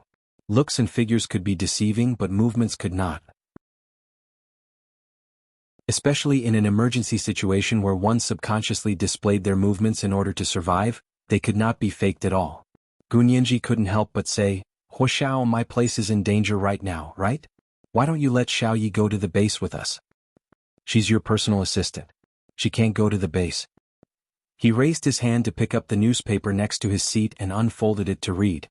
Gu Nianji rolled her eyes 180 times in her heart. Keep pretending, keep pretending. She was silently cursing Hua Xiaoheng when she heard her phone ring. She took it out and saw that it was He Jichu. She quickly swiped it open and picked it up. She smiled and said, "Professor He, what's the matter?" Hua Xiaoheng's gaze finally shifted away from the newspaper. Gu Nianji couldn't help smiling even more happily. He Jichu's voice was very anxious. "Nianji, where are you? Are you okay?" Gu Nianji's heart skipped a beat. She opened the location sharing on her phone and saw the small icon representing He Jichu flying towards the foot of Yen Mountain. She then looked at the hot news on Weibo. It was densely packed with news of the attack on the Imperial Women's Prison. He Jichu knew her location. When he saw the news, he probably immediately came back to his senses and asked what had happened. Gu Nianji quickly said, Professor He, I'm in Major General Hua's car. Yes, I'm already out. It's fine. But Luo Jialan has something to do. I'll tell you in detail when I get home. He Jichu was driving on the highway to the Imperial Women's Prison at the foot of Yen Mountain. He heard Gun Yanji say that she was in Hua Xiaoheng's car and looked at Gun Yanji's position. She was indeed getting further and further away from the Imperial Women's Prison. He heaved a sigh of relief. With both hands on the steering wheel, he got off the highway exit and turned back to the city. Since Gun Yanji was with Hua Xiaoheng, there was definitely no danger. Gun Yanji followed Hua Xiaoheng back to the headquarters of the Special Operations Forces. At night, Chen Lai came over with the DNA test report. Major General Hua, the deceased is indeed Luo Jialan. Chen Lai placed the results of the DNA test in front of Hua Xiaoheng. Look, it all matches. Hua Xiaoheng didn't doubt that the deceased wasn't Luo Jialan. He glanced at the DNA report and said, "Thank you for your hard work. It's a waste of your talent to need you for such a small matter." Chen Lai expressionlessly pushed his round glasses up the bridge of his nose and said, "Major General Hua, if you hadn't had such a fake smile on your face when you said that, I would have believed you for a minute." Hua Xiaoheng glanced at him indifferently and said casually, "You saw wrong. I wasn't smiling." Chen Lai, would it kill him to praise him? The corners of his mouth twitched and he said, "Where's Nianji? Is she injured?" Hua Xiaoheng pointed to the room upstairs. "Go see for yourself." Chen Lai thought about it and went upstairs with Yin Shixiang. He knocked on Gun Yanji's door. Gun Yanji took a shower and slept again. She was about to call He Jichu. When she heard someone knock on the door, she looked at the surveillance video and saw that it was Chen Lai and Yin Shixiang outside. She quickly opened the door and said with a smile, "Brother Chen, Brother Xiong, why are you guys here?" Chen Lai walked in first, carrying his small medical kit. He said, "Let me examine you. Did you get injured in prison today?" Gun Yanji stretched out her wrist. "I rolled on the ground a few times and my arms and legs are bruised." Chen Lai examined her carefully and saw that there was only a slight redness and swelling. After confirming that there was no major problem, he gave her a bottle of medicine. "If you want to apply it, then apply it. If you don't, it's fine. Your injury will heal on its own in 2 days." Actually, it didn't need to take 2 days. It would probably be fine by the time she went to bed at night. Because before she went to bed in the afternoon, Gun Yanji still remembered that her wrists and legs were bruised.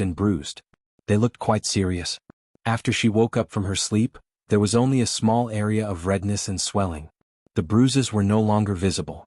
Chen Lai had a lot of things to do, so he was temporarily pulled over by Hua Xiaoheng to work for a few days. After that, he returned to his medical laboratory. Yin Shixiang held his coffee cup and sat on the sofa in Gun Yanji's room. He said lazily, "Remember not to act alone in the future. Xiaoyi is quite skilled. Did you see it today?" Gun Yanji rolled her eyes and said with a smile, I saw it all. I think I saw it once in Russia. It was exactly the same as hers." Gun Yanji raised her long legs and kicked twice in the air. "I remember this move too clearly." Yin Shixiang didn't say anything else. He just looked at Gun Yanji and smiled. Gun Yanji was embarrassed by his smile. She sat over and pushed his shoulder. She whispered, "Brother Xiong, tell me honestly, has Xiaoyi always been one of your people?" Yin Shixiang rubbed his chin and stared in the direction of the windowsill. He said with a half-smile, "Don't worry about who she is. She's always been one of us." Gun Yanji confirmed what she was thinking. She nodded vigorously and said excitedly, "Oh my, I should have thought of it. I was wondering why I liked that girl so much." "What girl?" Yin Shixiang flicked Gun Yanji's forehead with his finger. "Don't talk nonsense. She's your personal assistant and your bodyguard. She's doing a good job. Don't sell her out." "Of course I won't." Gun Yanji quickly sat up straight. "Isn't it just acting? Who isn't an actress?" "Yes, you're the only one who's acting." Yin Shixiang stood up and observed Gun Yanji repeatedly. Seeing that she really wasn't scared, he rubbed her head and said, "You've indeed grown up. You're much braver than before." He was worried that the bloody scene in the prison today would give Gun Yanji nightmares. He even wanted to find a psychiatrist to relieve her, but he didn't expect that he was thinking too much. He went downstairs with a fatherly smile. Yin Shixiang came to the living room and saw Hua Xiaoheng standing next to the sofa in the living room with his back facing him. He had one hand in his trouser pocket and the other holding a cigarette. It was obvious that he was wearing a Bluetooth headset and talking to someone. Yin Shixiang stood still next to the spiral staircase. Hua Xiaoheng's expression was solemn as he listened to his subordinate's report. Chief, today's incident was quite a big deal. In addition to the pressure from our department, the Ministry of Justice conducted a comprehensive review of the Imperial Women's Prison. In the end, they found that 34 of the 346 felons imprisoned there had been replaced. Among them was Dou Qingyan, the daughter of the former Prime Minister Dou. Because Dou Qingyan's case was related to Hua Xiaoheng, the subordinate investigated very carefully. Hua Xiaoheng took a puff of his cigarette and exhaled a ring of smoke. He said calmly, "Did you find out where she went?" The Ministry of Justice has formed a special task force to be stationed in the Imperial Women's Prison. Everyone in the prison, from the warden to the cleaners, is under investigation. Hua Xiaoheng frowned impatiently and said, "Don't wait for them. Give me the order to put a global bounty on Dou Qingyan's head. Just say that she just escaped from the prison's internal strife. Send all her information to all our field agents and Interpol." Although Dou Qingyan had been replaced a long time ago, in order to hide the truth, they used today's incident in the prison to bring the matter of Dou Qingyan's arrest to the public. "Yes, Chief." Hua Xiaoheng asked again, "What about those fake forensic doctors?" "They're all dead." The subordinate couldn't hide his admiration. Miss Gu's female bodyguard was really amazing. She killed all those people. If she hadn't made the prompt decision to kill them all, our casualties would have been higher. Later, they found a few semi-automatic submachine guns with heavy firepower in Luo Jialan's cell. They were much more powerful than the modified guns they used. The reason why they hadn't been used was probably because Xiao Ye's reaction speed was too fast. Those people didn't have time to change their guns before she took care of them one by one. A smile flashed in Hua Xiaoheng's eyes. He said, "Write a report and submit it. Focus on Miss Gu's female bodyguard." He wanted to ask for credit for her. This was the first major chapter of the day, chapter 1378, Who's Not a Drama Queen? The second chapter was around 1 o'clock in the afternoon, and the third chapter was around 8 o'clock in the evening. Monthly votes, recommendation votes, the more the better, thank you.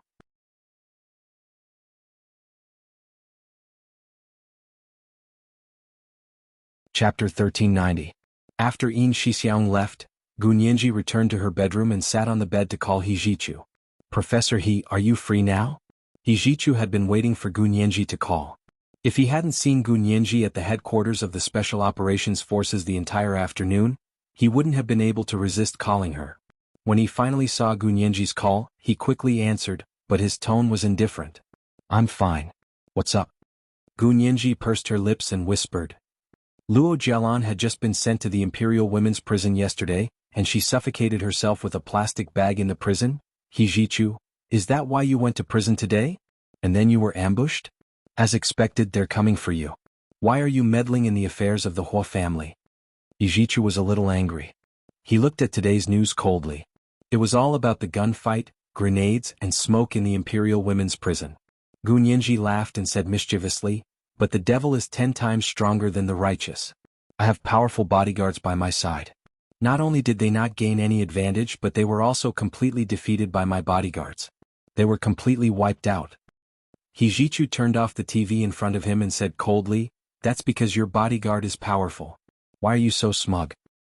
"Professor He, don't be a wet blanket. I really like my bodyguard." After saying that, Gu Nianji felt a little strange and immediately added, "This girl is pretty and good at fighting. She's my idol." Hijichu, a female bodyguard? Yeah. Gu Nianji feigned ignorance. Women are very powerful too. They're no worse than men. Hijichu's pursed lips relaxed. He didn't want to put down the phone and began chatting with Gu Nianji. Finally, he said, "Pay attention to the news in South America and Japan for the next few days. Your verdict in Japan should be coming soon." Gu Nianji froze for a moment before remembering the Angel in the World Foundation. Are they still dragging it? How annoying. Is it so hard to find a new judge? Gu Nianji pouted, her face puffed up in anger. That's why they're pushing for the appointment of a new judge.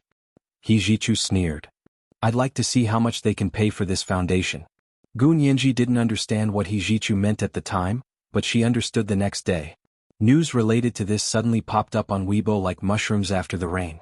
Hashtag Brazilian government changes, claiming that the cooperation between the former government and Japan has serious problems, withholding $750 billion of mineral investment from the Japanese government. Hashtag Brazil's largest gathering of Japanese expatriates has been closed down by the police on suspicion of drug and human smuggling.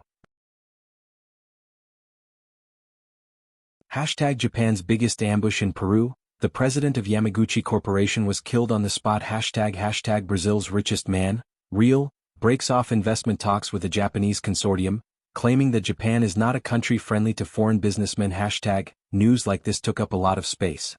Brazil was Japan's biggest interest in South America, followed by Peru. This time, both countries suffered heavy losses. Every day, everyone watched how much money the Japanese government and the Japanese people lost as if it was a festival. The Japanese stock market was also facing a large-scale sell-off. The stock price plummeted, and it became a carnival for short-selling merchants. Gunyenji couldn't help but feel itchy. She used her overseas account to short the Japanese stock market and cashed out a large sum of money. She donated it to Song Jinning's Institute of High-Energy Physics for experimental funding. Under such a series of blows, the relevant people in the Japanese government finally understood the crux of the matter. They couldn't resist the massive loss of the stock market and overseas interests, and began to force people to let go, especially the government and parliamentary personnel related to the Angel in the World Foundation. Otherwise, everyone would lose more, even more than they had gained from the Angel in the World Foundation. Within 2 days, the new judge for Gunyenji's case was suddenly selected, and the final sentencing date was immediately set. At first it was set to be 10 days later. Ijichu sneered and called his men in South America. Japan's interests in South America were flowing away even faster. Soon, the Japanese government compromised again, claiming that the case had been dragged on for too long and needed to be resolved quickly. The sentencing date was changed to tomorrow, 8 days ahead of the original date. Gunyenji only wanted to sneer when she saw the news. At this point they were still thinking of dragging it out as long as they could. Unfortunately they had met Hijichu and they were destined to suffer. Gunyenji had already returned to her apartment in the 3rd Ring Road. Xiaoyi was still living with her, but Gunyenji didn't say anything special. She still treated Xiaoyi the same as before. Xiaoyi didn't say anything and no one brought up the topic again. Tomorrow was the time for the Angel in the World case to be sentenced. Gunyenji was still a little excited when she thought about it. She took a bottle of grape juice and knocked on Xiaoyi's door. "Xiaoyi, come have a drink with me." Xiaoyi could tell at a glance that it was fruit juice, not wine. She narrowed her eyes and said, "Drinking fruit juice isn't called having a drink. Drinking was called having a drink."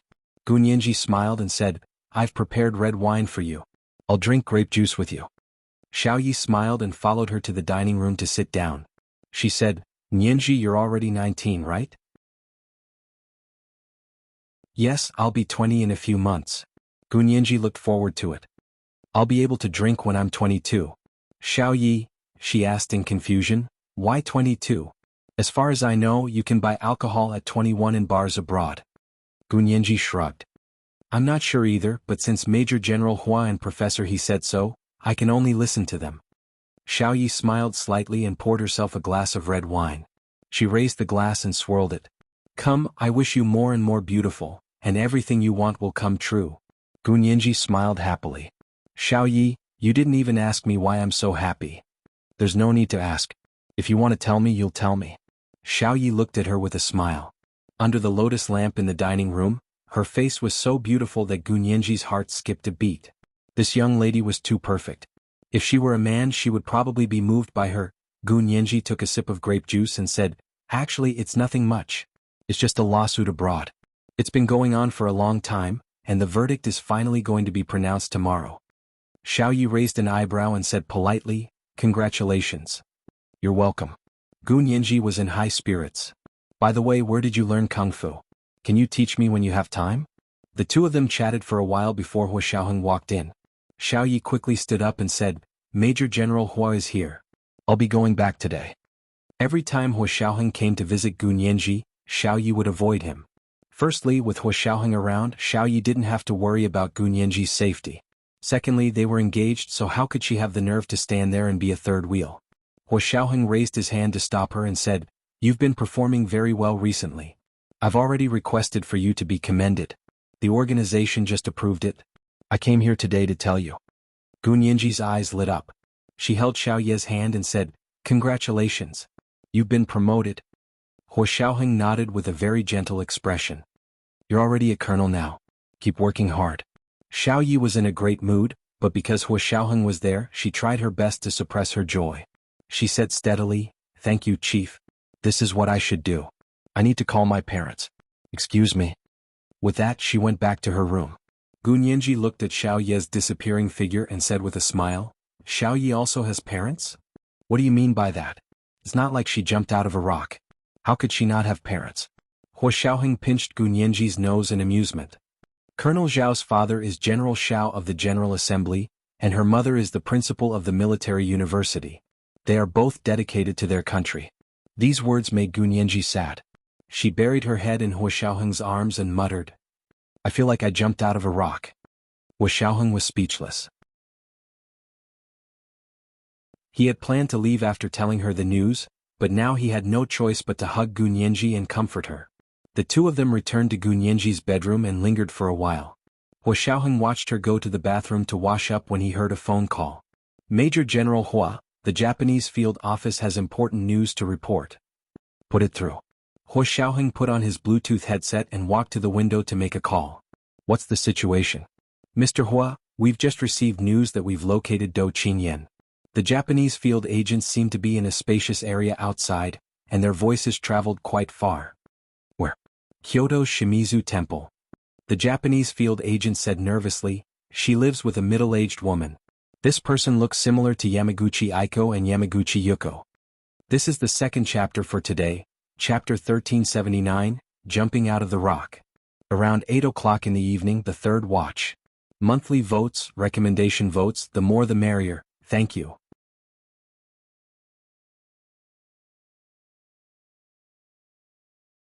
Chapter 1391.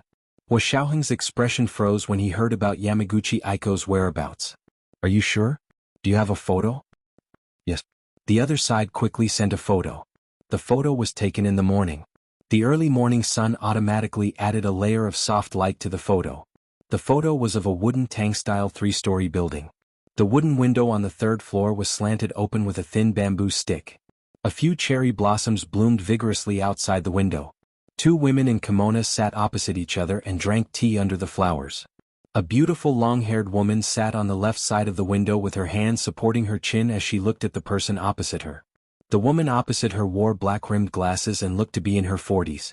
The crow's feet on both sides of her cheeks were obvious. The two of them happened to look at the cherry blossoms smiling through the window at the same time, so their faces were illuminated. The young long-haired woman was indeed Do Qingyan, and the middle-aged woman opposite her looked very similar to Yamaguchi Aiko. Hua Xiaoheng looked at the photo and immediately decided, you guys keep an eye on her. I'll send someone to pick her up right away. He hung up the phone and had already decided to go to Japan himself.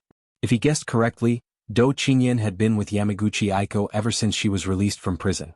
Hua Xiaoheng couldn't believe his luck when the people he had been tracking for so long suddenly appeared one after another. But when luck came, he wouldn't deliberately go against it. Hua Xiaoheng said to Gunyanji through the bathroom door, I still have something to do. I'll be leaving first.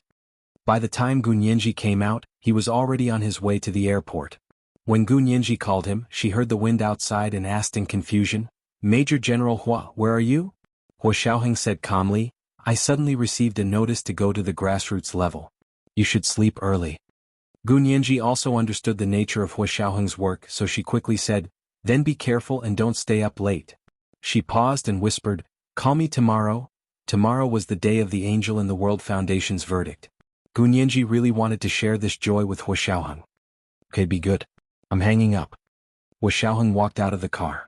In front of him was a flight to Tokyo, Japan. Because there was no direct flight from the imperial capital to Kyoto, they could only go to Tokyo first and then to Kyoto. His procedures had been completed a long time ago. His face was disguised and he did not look like himself at all. His passport and credit cards were also his current appearance and identity. 10 minutes later, the plane roared into the sky and flew toward Tokyo. 3 hours later, they arrived at Tokyo International Airport. Hua Xiaoheng took Yin Shixiang out of the airport and didn't stop for even a second. He called a taxi and rushed to the Shinkansen train to the capital. By the time they were done, the sky was already bright. Early in the morning, the capital was shrouded in a light purple mist. Qingshui Temple was famous for praying for marriage. It was the oldest temple in the capital. It was made entirely of wood and sat at a high place, overlooking the entire capital government. There were cherry blossoms in spring and maple leaves in autumn. The scenery was very beautiful. It was early June and the cherry blossoms had already withered. It was different from the photos. However, the eaves were high and the trees shaded the place, giving it an ancient solemnity and solemnity. It was just that no one knew what kind of evil was hidden under this solemnity and solemnity. Hua Xiaoheng and Yin Shixiang met up with the field personnel in the capital and asked, "Have they been here all this time? We received a report yesterday and checked. They are indeed here, but the middle-aged woman seems to have just arrived. She hasn't been here all this time. Dou Qingyan has been here all this time." Hua Xiaoheng narrowed his eyes and looked up at the tall temple in front of him. "Have you verified Dou Qingyan's identity?" "Yes. Our people sneaked in yesterday and got some of her hair. We've already done a DNA test." The field personnel took out the DNA report and showed it to Hua Xiaoheng. Hua Xiaoheng's current identity was only one of the field personnel. Even his own field personnel didn't know that he was the commander of the Special Operations Forces. Hua Xiaoheng glanced at it quickly and asked the man to send the report back. He worked out a plan with him. He looked at his watch. It was already 6 in the morning when Qingshui Temple opened. "Let's go." Hua Xiaoheng took the topographic map and tickets that the field personnel had prepared for him. He and Yin Shixiang followed the crowd into Qingshui Temple. Dou Qingyan lived in a meditation room in a small building in the back. Of course, ordinary people wouldn't be able to live in a 1,000-year-old temple like this. But if someone helped her, it would be easy. Thinking about it this way, Yamaguchi Aiko really had a lot of power in Japan. No wonder she had been able to hide for so long. Hua Xiaoheng and Yin Shixiang split up and snuck their way to Dou Qingyan's meditation room. It wasn't a scenic area and was very quiet and peaceful. A black-backed, red-crowned bird chirped in a tree. It wasn't afraid when it saw them coming. It blinked its beady eyes and tilted its head to look at them. Hua Xiaoheng put a finger to his mouth and shushed it. The bird cooed and spread its wings to fly into the blue sky. The window of Dou Qingyan's small building creaked open, and a middle-aged woman wearing black-rimmed glasses leaned out to look. She had short hair and thick bangs that rested on her forehead. Her skin was a delicate milky white. Hua Xiaoheng felt a strange sense of vigilance in his heart. He stopped and stood under a big tree, motionlessly looking in the direction of the small building. Yin Shixiang had already snuck over and climbed up the small building from the wall. When the middle-aged woman saw him, she used a thin bamboo stick to prop open the wooden window. Hua Xiaoheng waited for a while, then followed his original plan and went up the stairs in front. His footsteps were very light, so light that they didn't make a sound. However, when he was about to reach the second floor, a cat suddenly rushed down from upstairs.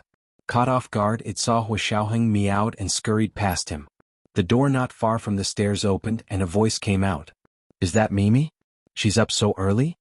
The voice was clear and melodious. It was Dou Qingyan's. Then he heard a gentle Japanese voice saying, "She's a cat. Of course cats get up early. Do you think she's like you?" But there was no reproach in her tone. Dou Qingyan smiled and said with some melancholy, "It's said that this place is the most effective place to pray for marriage, but I've lived here for almost 2 years. I've been going there every day to pray, and I've never seen that heartless person come to see me." "How can he come to see you with your current identity?" The gentle female voice spoke again. "But maybe you'll see him when you open the door. Dreams always come true at the last moment of life." Hua Xiaoheng was alarmed. He wanted to retreat, but it was too late. The wooden door on the stairs was pushed open, and Dou Qingyan appeared in front of him in a green crane kimono. She glanced at Hua Xiaoheng in disguise and frowned. "Who are you? You must have lost your way. This isn't a scenic area?" She thought he was a tourist. Hua Xiaoheng was about to speak when the sound of a silent pistol suddenly rang out from behind Dou Qingyan. Several bullets were fired in rapid succession, all of them entering Dou Qingyan's back, straight to her heart. Dou Qingyan fell to the ground without even closing her eyes. Her vision was fixed on Hua Xiaoheng's tall and handsome figure. This figure was so familiar. In the last moments of her life, Dou Qingyan thought that the Qingshui Temple Stone of Love was indeed the most efficacious. The stairs were narrow and Hua Xiaoheng couldn't dodge or retreat. As soon as Dou Qingyan fell, a middle-aged woman in black was revealed behind her. She held a gun in her hand and stared at Hua Xiaoheng in astonishment, as if she hadn't expected someone to come to such a secluded place at this time. Who are you?" She clutched her chest and asked in a trembling voice. She raised her hand and fired several shots at him. Hua Xiaoheng remained silent.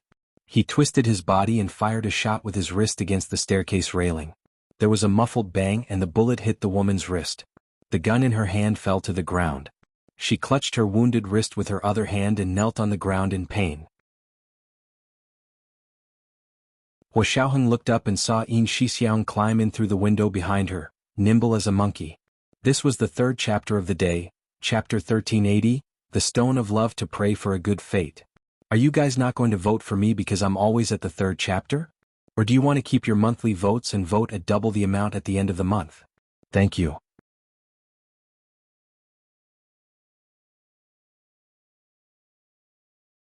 Chapter 1392.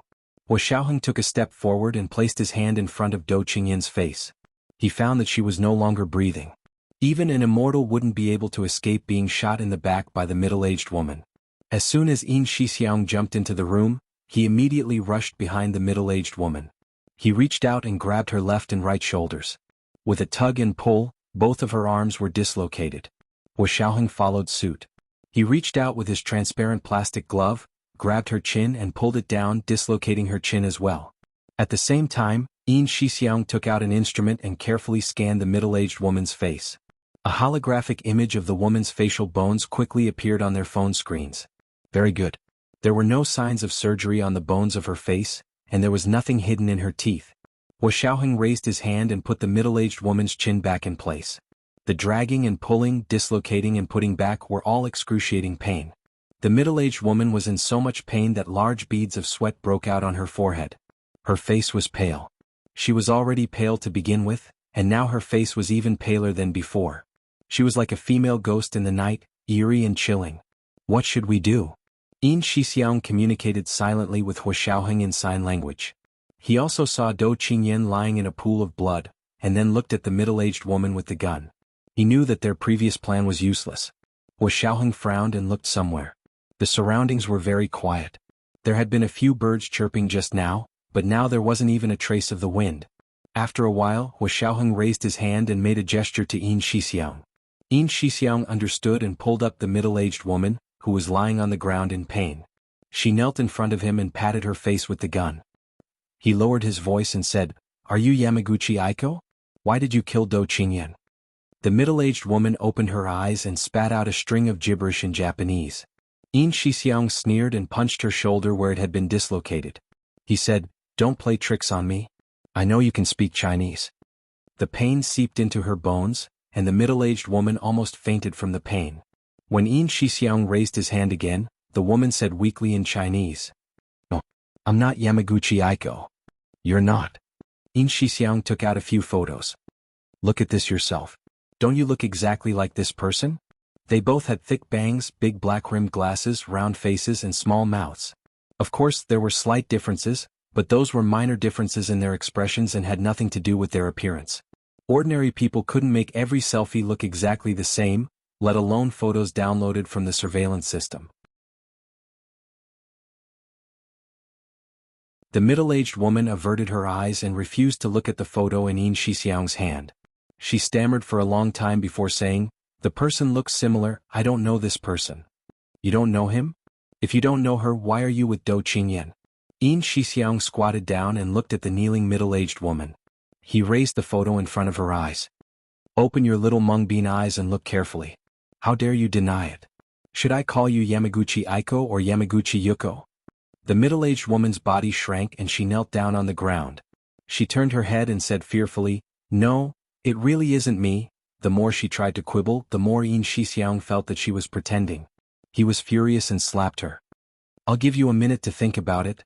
If it weren't for Yamaguchi Aiko, I would have sent you to hell right now." Hua Xiaoheng walked around the house alone and looked at the furnishings. Finally, he found a safe in the storeroom at the back of the house. Hua Xiaoheng was best at opening safes. He stared at the combination lock expressionlessly for a while, then took out an instrument and began to decode it. In less than a minute, the safe opened, revealing passports, identity documents, bank cards, jewelry, cash, and several share certificates. Hua Xiaoheng was wearing plastic gloves, so he wasn't afraid of leaving fingerprints. He reached in and took out all the identity documents, passports, and share certificates. He opened them and saw that they were indeed Dou Qingyan, Yamaguchi Aiko, and Yamaguchi Yuko's passports and identity documents. They had already bought passports from a South American country, and it seemed that they wanted to go to South America. And the share certificate was actually the share certificate of the charity organization, Angels in the World. It turned out that Yamaguchi Aiko had such a close relationship with Angels in the World. No wonder. Hua Xiaoheng put these things into the transparent file bag he carried with him and took them out. When he arrived in front of the middle-aged woman, Hua Xiaoheng took out the 2 passports with the names Yamaguchi Aiko and Yamaguchi Yuko written on them and handed them to Yin Shixiang. Yin Shixiang looked at them and clicked his tongue. Yamaguchi Aiko is indeed Yamaguchi Yuko. Look at this photo and look at the time of the visa. Isn't it? Hua Xiaoheng had already noticed it, but he remained silent and glanced at the middle-aged woman. When the 2 passports were placed in front of the middle-aged woman, the woman finally gave up and sat on the ground. She gritted her teeth and said, "So what if it's me?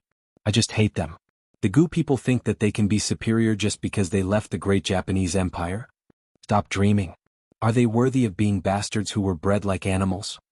Hua Xiaoheng couldn't take it anymore.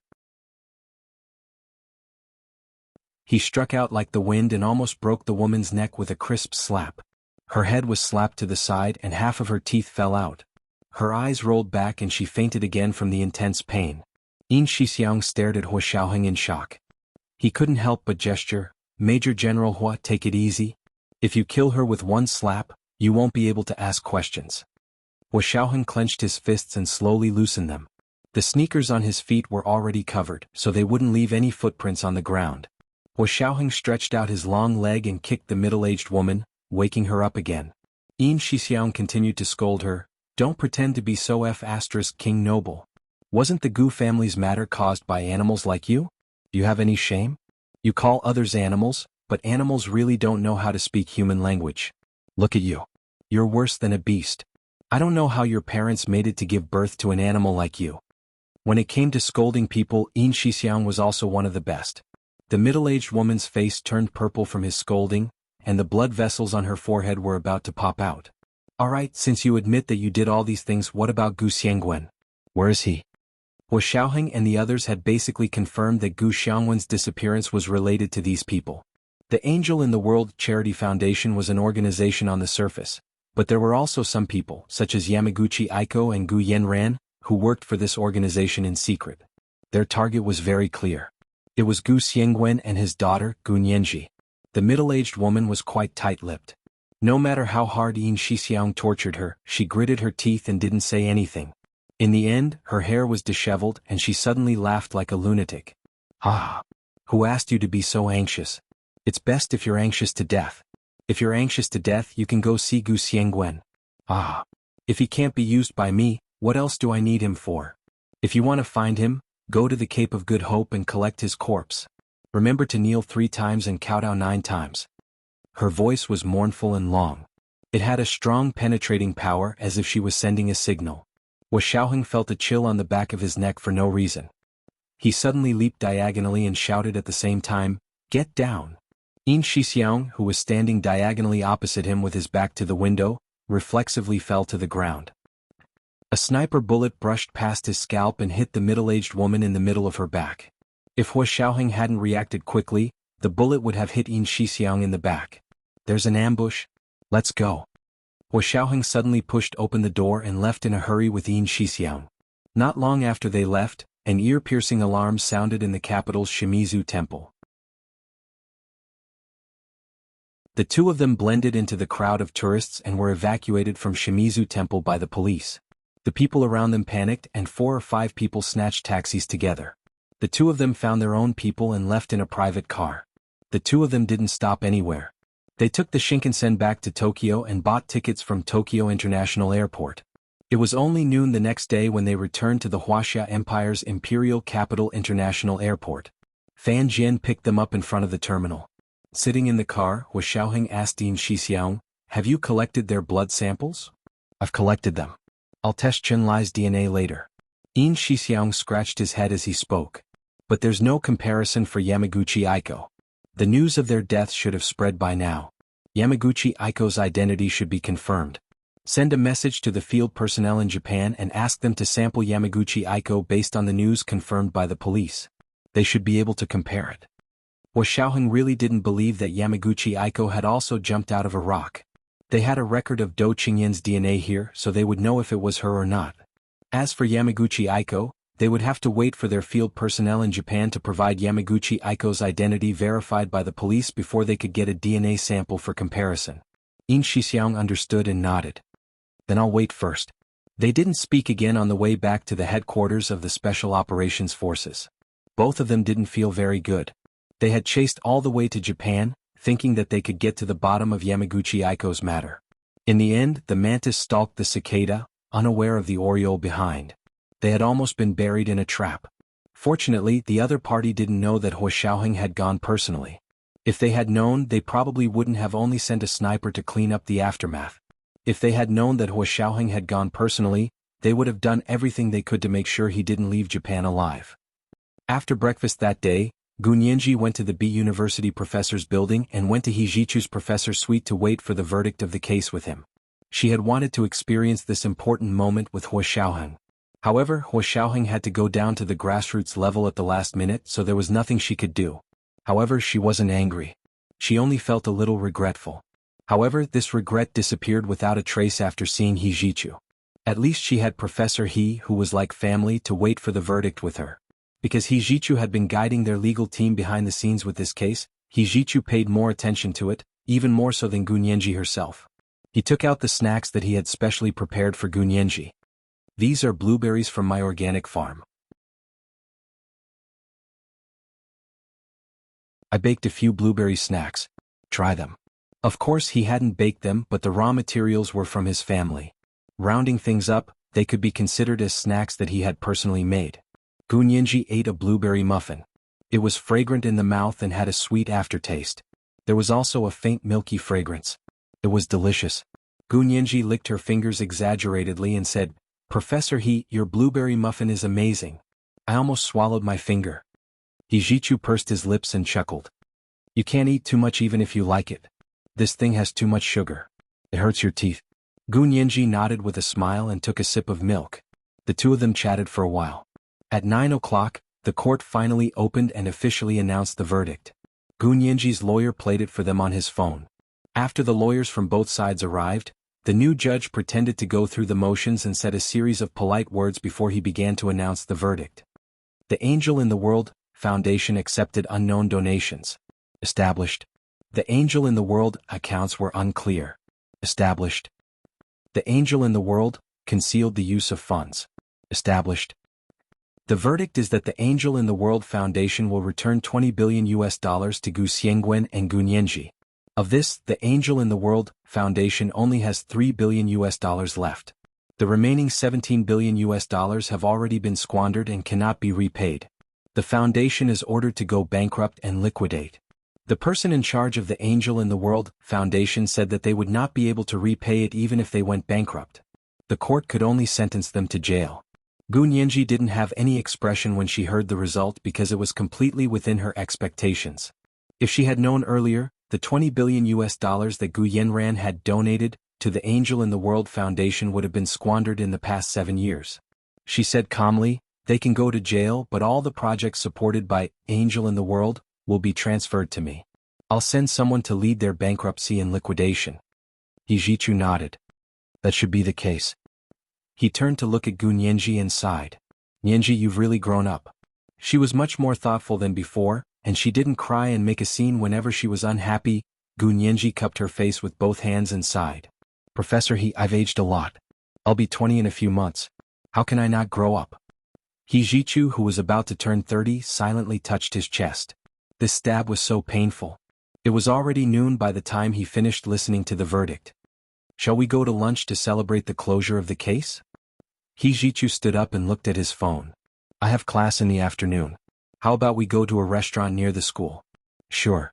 I'm fine with that," Gu Nianji said cheerfully. "My case is over, so I can report to the Senate tomorrow." "So soon? Rest for a few more days." He Jichu gave her an idea. "Why don't you wait until after your engagement party with Major General Hua before going to work at the Senate?" If there was still someone who was blind enough to stand up and pick on Gu Nianji, He Jichu would respect her for being a man. Gu Nianji thought about it and felt that He Jichu's words made sense. She smiled and nodded. "Okay, I'll have to ask my granduncle if the guest list is out." She had been busy with the lawsuit for the past few days and hadn't contacted her granduncle. She didn't know if he would be angry. He Jichu snorted and said, "You're the woman. Don't ask such questions yourself. It's degrading." If others find out, they'll think you're in a hurry to get married. Gu Nianji, then what should I do? She frowned. But I have to see the guest list. She also had a lot of colleagues and friends on her side, so she couldn't leave anyone out. I'll go ask. Don't worry about it. He Jichu's heart ached, but he still perked up to help Gu Nianji plan.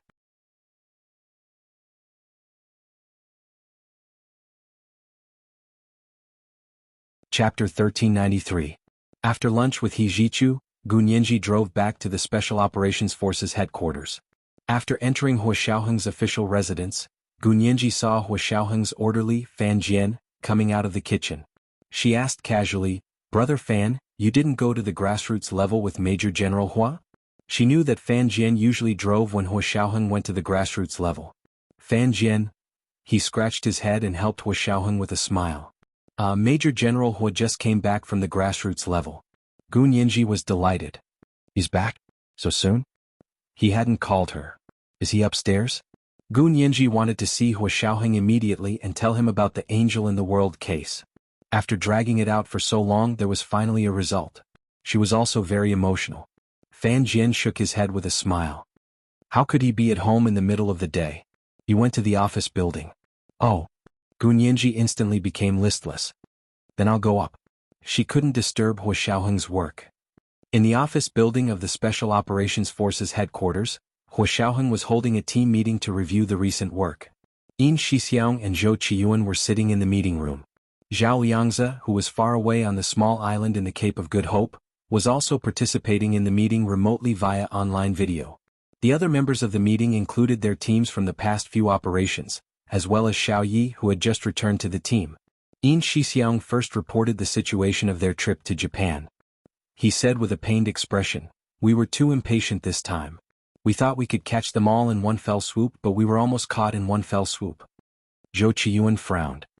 There was such a big mistake in the intelligence work this time? What exactly is the problem? The team leader in charge of the dispatch this time was also very confused. But we did make full preparations this time.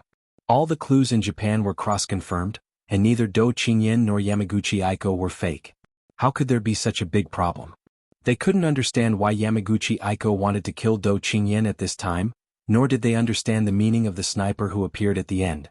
Xiao Yi also found it unbelievable, but she was experienced and knowledgeable, so she analyzed, if we leak the news, then Yamaguchi Aiko wouldn't have foolishly killed someone right under our noses. Because in that kind of situation she wouldn't be able to escape.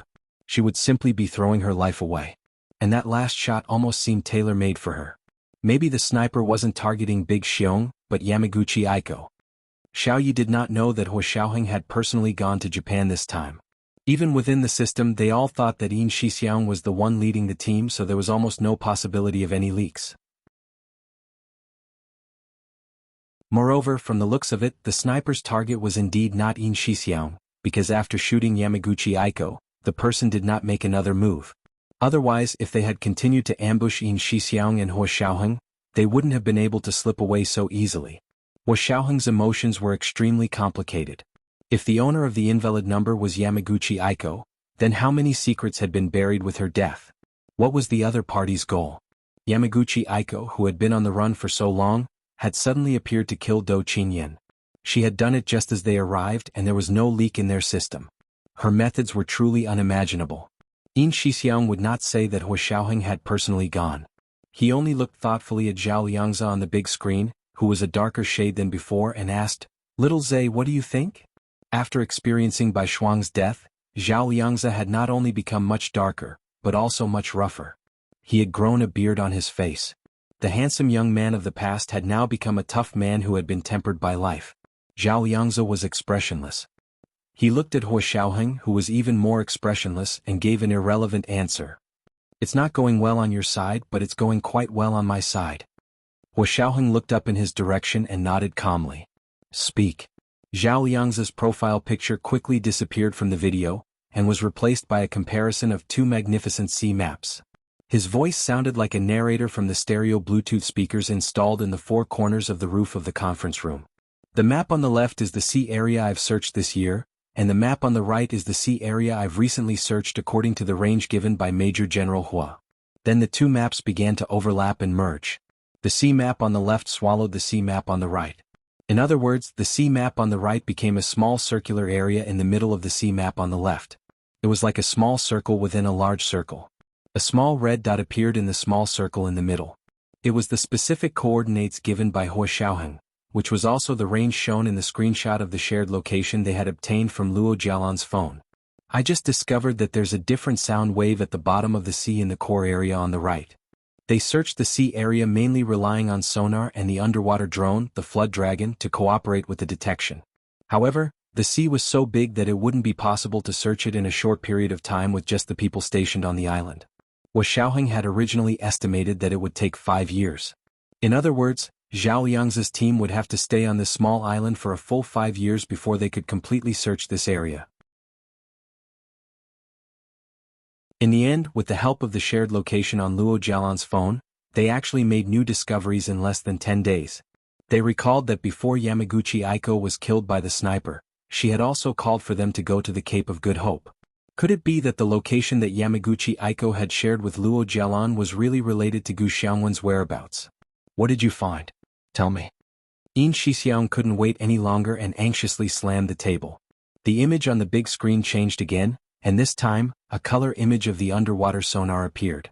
Under the vast ocean, all kinds of aquatic creatures swam around. On the image displayed by the color sonar technology, they still looked like dark shadows. Finally, the image froze on a dark object at the bottom of the sea. It looked like an olive. Of course, it was a large olive. Zhao Yang's voiceover sounded again.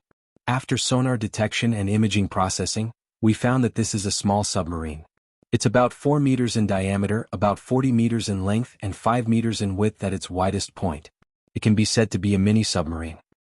Are you kidding me? There's a submarine here? And it's a small mini submarine? The conference room was in an uproar. If it was a large submarine here, they wouldn't be surprised. Countries with submarines would send their submarines out to the 5 oceans from time to time. However, the appearance of a small mini submarine here was somewhat interesting. Basically, it could be ruled out that it was the work of the militaries of various countries. Firstly, for a small mini submarine to dive to such a deep seabed, the technical difficulty required was not ordinary. Just the sustainable power support was a huge problem. At present, no country in the world had made a breakthrough in this area, so a normal submarine was very large. Whether it was a nuclear submarine or a conventionally powered submarine, a large part of the design was to provide space for the submarine to support its power. Secondly, the strategic significance of that place was almost non-existent. Even if a country achieved a technological breakthrough and built a small mini-submarine that could dive to such a deep depth, it wouldn't be placed in such a place. So whose small mini-submarine was this? With one hand on the conference table and the other playing with the lighter, he asked in a deep voice, "Did you send the Jiao Dragon down?" The Jiao Dragon was the name given to the underwater drone by the Huaxia Empire's military. Zhao Liangzi said, "After the sonar detected the target, I released the Jiao Dragon." You can take a look at the video taken by the Jiao Dragon. The image on the big screen changed again. This time, their perspective followed the Jiao Dragon's underwater drone as it gradually sank, and they saw more and more beautiful underwater scenery. The lanternfish with its head shining, the electric eel twisting around like a bolt of lightning, and the colorful coral all appeared one by one in the Jiao Dragon's lens. However, the people in this meeting room weren't so romantic. They were only focused on the dark, big olive at the bottom of the sea. Soon, the Jiao Dragon reached a certain depth and couldn't go any further. It stopped at its extreme diving depth, then moved parallel to the big olive to film. Although it couldn't get too close, the image was already very clear. Everyone watched the scene intently and held their breath, as if they were worried that someone would suddenly open the submarine's door and greet everyone in the next second. Of course, that didn't happen. The video taken by the Jiao Dragon finally stopped above the dark, big olive. Hua Xiaoheng stared at the scene for a long time before saying, "Did you use the life detector?" Zhao Yangzi was quiet for a while and his voice was a little low. "I did. I used 2 types, the infrared life detector and the radar life detector. Although these 2 types were sold on the market, and the military also had equipment for disaster relief and battlefield rescue, their accuracy and strength couldn't be compared to the equipment owned by the Special Operations Forces. The infrared life detector used the principle that objects would produce infrared radiation above absolute zero to detect signs of life. The infrared radiation emitted by the human body and objects that could generate heat was stronger, while other objects were weaker. This could be used to determine if there was life. The radar life detector used the electric field generated by the ultra-low frequency radio waves emitted by the human body to determine the location of the living person. Hua Xiaoheng's heart sank, but he still asked calmly, "What are the results of the detection?"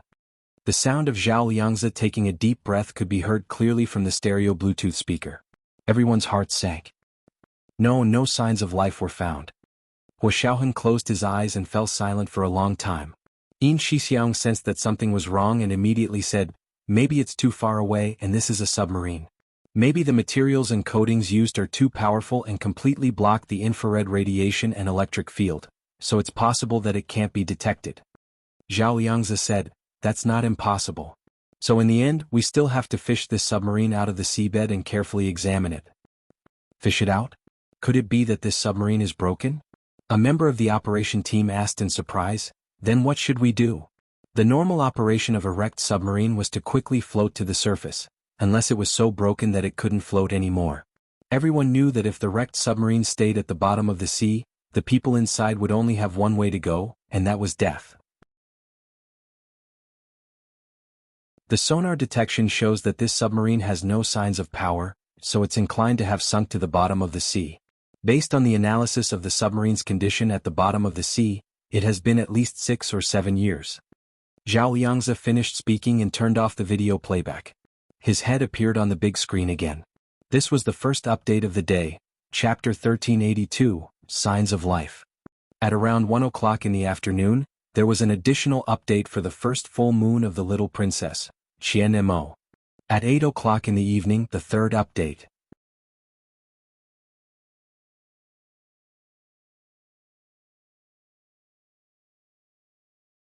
Chapter 1394. The submarine had been at the bottom of the sea for 5 to 6 years. Her words were like a heavy hammer that weighed heavily on Hua Xiaoheng's heart. His brows were cold and his eyes were as deep as the sea as he silently looked at the big window of the conference room. For the sake of confidentiality, the windows of this conference room were also one-way glass. They could see from the inside but they could not look in from the outside. No one spoke and waited patiently for Hua Xiaoheng to give the order. After some time, just when everyone thought that Hua Xiaoheng wouldn't say anything, Hua Xiaoheng finally spoke. "I'll apply to the military to send a research ship to the Cape of Good Hope and bring that submarine back." The mini-submarine had sunk to such a depth that no other facility could tow it out except for a large salvage ship. The Cape of Good Hope wasn't part of China's territory, but the place where the submarine sank wasn't in the territorial waters of any country. It was on the high seas. However, it would be too eye-catching to sail a salvage ship to the high seas. Hua Xiaoheng didn't want to attract the attention of other countries, especially the United States on the other side of the ocean. Therefore, sending a large research ship was the most suitable method. After all, the Huaxia Empire's tradition had always been to protect the country, protect the Ministry of Agriculture, expand the territory of the Fishery Bureau. After the meeting was adjourned, Hua Xiaoheng and Yin Shixiang immediately went to report to General Ji. When General Ji heard that the submarine had probably been at the bottom of the sea for 5 to 6 years, his face darkened. "Are you sure this submarine is related to Gu Xiangguan?" General Ji walked back and forth in his office with his hands behind his back, his brows tightly furrowed. Hua Xiaoheng thought about it and felt that he understood General Ji's concerns, so he immediately said, "If the submarine is proven to have nothing to do with Gu Xiangguan, I'll pay for all the expenses myself. Just treat it as if he was renting equipment and manpower from the country. This research ship would cost at least hundreds of millions of dollars. If it had nothing to do with Gu Xiangguan, then their losses would be huge." General Ji's hesitation was understandable. General Ji turned around and glared at him. "Do you think I'm such a petty person? It wasn't like the military couldn't afford it. I'm just worried that if it really has nothing to do with Gu Xiangguan, some people will talk about it and harm you in the future." "It doesn't matter." Hua Xiaoheng wasn't worried about that at all. It would be a lie to say that he was not ambitious and did not care about being promoted. However, it wasn't Hua Xiaoheng's style to be restrained just because he was afraid of being criticized. After discussing the details with Hua Xiaoheng, General Ji waved his pen and signed the consent form for him. Hua Xiaoheng took the consent form and went to the Institute of High Energy Physics to look for Song Jining. "Director Song is in the laboratory. Please wait a moment." The staff from Song Jinning's laboratory welcomed Hua Xiaoheng into her office. They knew that Hua Xiaoheng was Song Jinning's son, so they didn't have any concerns. Hua Xiaoheng waited in Song Jinning's office for half an hour before she came out of the lab. What kind of wind blew you here today? Song Jinning smiled as she washed her hands and took off her lab coat. Hua Xiaoheng naturally took it for her and hung it on the coat rack. He said, Miss Song, there's something I want to discuss with you. Seeing how cautious Hua Xiaoheng was, Song Jinning quickly closed the office door. The two of them sat in front of the desk. Hua Xiaoheng briefly explained Zhao Liang's findings. Before he could continue, Song Jinning had already stood up excitedly and said, Is there really Gu Xiangwen's whereabouts? Oh my, that's great. I admire him so much. You want to send a research ship to salvage it? I'll recommend myself. Let me go with the research ship. I'll help adjust the equipment. Hua Xiaoheng had come to find Song Jinning precisely because he wanted her to personally go. However, he wanted Song Jinning to personally go, not because he wanted her to adjust the equipment but because he had other motives.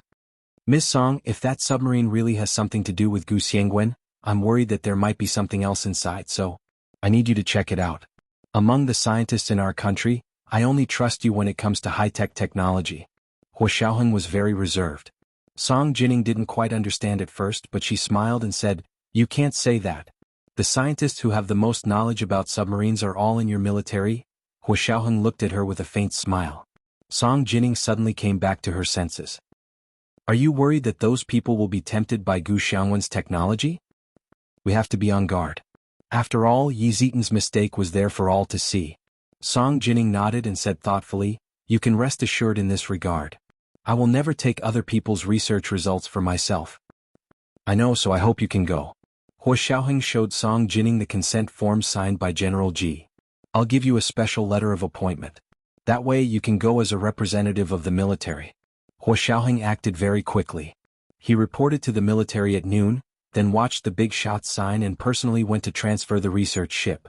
With him around, the procedure that would have taken more than 10 days to complete was completed in less than 2 or 3 days. The lanterns were lit, and Hua Xiaoheng, who had been busy all day, finally returned to his official residence. After entering the door, he took off his military cap and hung it on the coat rack at the entrance. As soon as he lowered his head, he saw Gu Nianji, who was wearing home clothes, holding slippers in front of him. Gu Nianji half knelt on the ground and looked up at him with a smile. Major General Hua, I bought you a pair of slippers. Do you want to change into them? Hua Xiaoheng had never had the habit of wearing slippers in his official residence. However, looking at Gu Nianji's sweet smile and beautiful eyes, he didn't say anything and silently put on the blue slippers Gu Nianji had bought for him. Gu Nianji pointed at the pink slippers on her feet and said, They're a pair. We're wearing couple slippers. Only then did Hua Xiaoheng realize that Gu Nianji's slippers had a pink rabbit painted on them. His slippers had a blue rabbit painted on them. Hua Xiaoheng, don't they look good? Gu Nianji wasn't sure what Hua Xiaoheng was thinking. Don't tell me you think it's too childish? I still spent a long time picking out the more mature and stable couple slippers. Hua Xiaoheng. When did this kind of cute rabbit become mature and stable? Hua Xiaoheng looked down at the cute blue rabbit on his feet. He rubbed his temples and asked Gu Nianji, Did you go out shopping today? Gu Nianji nodded. I woke up at noon and you weren't back yet. I was bored here alone, so I drove out for a walk. You went out by yourself? Hua Xiaoheng's expression became serious. How many times have I told you to take Xiao Yi with you when you go out? I forgot. Gu Nianji smiled embarrassedly and shook Hua Xiaoheng's arm. Major General Hua, I'm sorry. I didn't mean it. Gu Nianji acted coquettishly as she carefully observed Hua Xiaoheng's expression. She saw that he was still unsmiling, and there seemed to be an indescribable sense of exhaustion between his brows. Gu Nianji was puzzled. Was work tiring today? Do you want to rest for a while? I'll give you a massage. Hua Xiaoheng curled his lips and bent down to pick her up from Gu Nianji's legs. He carried her horizontally and said, Do you want to see if your man is tired? Gu Nianji was shocked and quickly hugged his neck tightly. She said angrily, You can't ambush me. Hua Xiaoheng kissed her face and carried her upstairs. Yin Shixiang, who followed him in, clicked his tongue and said loudly, We haven't even had dinner yet, and you two are already showing off your affection? Luckily, I'm no longer single. This was the second update of the day, Chapter 1383, Surprise Attack. It was delivered to the little princess's full moon celebration by the alliance leader, Qian Mo. It was the third update at around 8 p.m.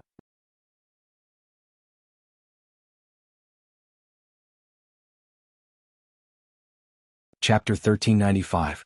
Gu Nianji lifted her body from Hua Xiaoheng's arm and looked over his shoulder. She made a face at Yin Shixiang with a smug expression. Hua Xiaoheng looked down and a smile flashed across his eyes. He carried Gu Nianji quickly up the stairs to the second floor. The two of them went to the second floor. Gu Nianji and Hua Xiaoheng's rooms were on opposite sides of the corridor. Hua Xiaoheng thought about it, then opened his room and carried Gu Nianji inside. Gu Nianji pursed her lips and smiled even wider. After entering, Hua Xiaoheng placed Gu Nianji on the sofa and kissed her for a while before saying hoarsely, "Wait for me. I'm going to take a shower first." His voice was very deep and had a magnetism that could tug at one's heartstrings, making one's ears go numb. Gu Nianji blushed slightly and pretended not to hear what he was implying. She deliberately said, "Okay, I'll go see if dinner is ready in the kitchen." Then she was about to slip away. Hua Xiaoheng grabbed her and carried her to the bathroom. "Since you're fine, accompany me to take a bath." Gu Nianji wasn't willing. She did whatever she wanted to him, causing his body temperature to rise. Finally, he pulled Gu Nianji into the bathroom. Soon, the sound of running water drowned out all other sounds. The next day, the first signs of the summer heat in the imperial capital. Hijichu called Grandfather Xie and said that he wanted to talk to him about Gu Nianji and Hua Xiaoheng's engagement party. Old Master Xie sat under the ginkgo tree in his villa, playing with two black jade-like walnuts in his hand. He smiled and said, "May I ask who you are?" "Who was he to Nianji? How come I didn't know Nianji had a relative like you?" It wasn't that he didn't know about Hijichu. He even knew a little about Hijichu's feelings for Gu Nianji. However, if he were to show it now, he would be dwarfed by Hijichu. Hijichu knew what the old man was thinking. He snorted dryly and said, "I am Hijichu. My ancestors were family friends with the Gu family. Nianji doesn't have any other relatives, so I'm part of her family." "So what?" Old Master Xie denied it. "Ah, young man, don't be so rash. You're from her side of the family. That's good. You should know your place so that we can talk, right?" Hijichu pursed his lips and said coldly, "I just wanted to ask how the engagement party you prepared was going. Our Nianji also has a lot of friends and colleagues to invite. Can you show me your list so I can help you fill in the gaps?" "The guest list? I'll have my assistant contact you." Old Master Xie wouldn't do it himself. He would let his subordinates handle it. He was even more interested in Hijichu. Before Hijichu could put down the phone, Grandfather Xie asked him again, "Mr. He, right? Where did you grow up? Your He family used to be a big family, but it declined later." "I'm sorry." It sounded like he knew a lot about the He family. Hijichu became vigilant and said sullenly, "If the descendants don't work hard, no matter how big the family fortune is, it will still decline. Is the Xie family different? All that's left of your ancestors' business is money." He hung up the phone. Grandfather Xie looked at his phone in shock. After a while he couldn't help laughing. He tapped the armrest of the rattan chair with his hand and said thoughtfully, "This Hijichu is quite interesting." Not long after Hijichu hung up, Grandfather Xie's assistant contacted Hijichu. Not only did he exchange the list with him, but he also discussed the details of the engagement party.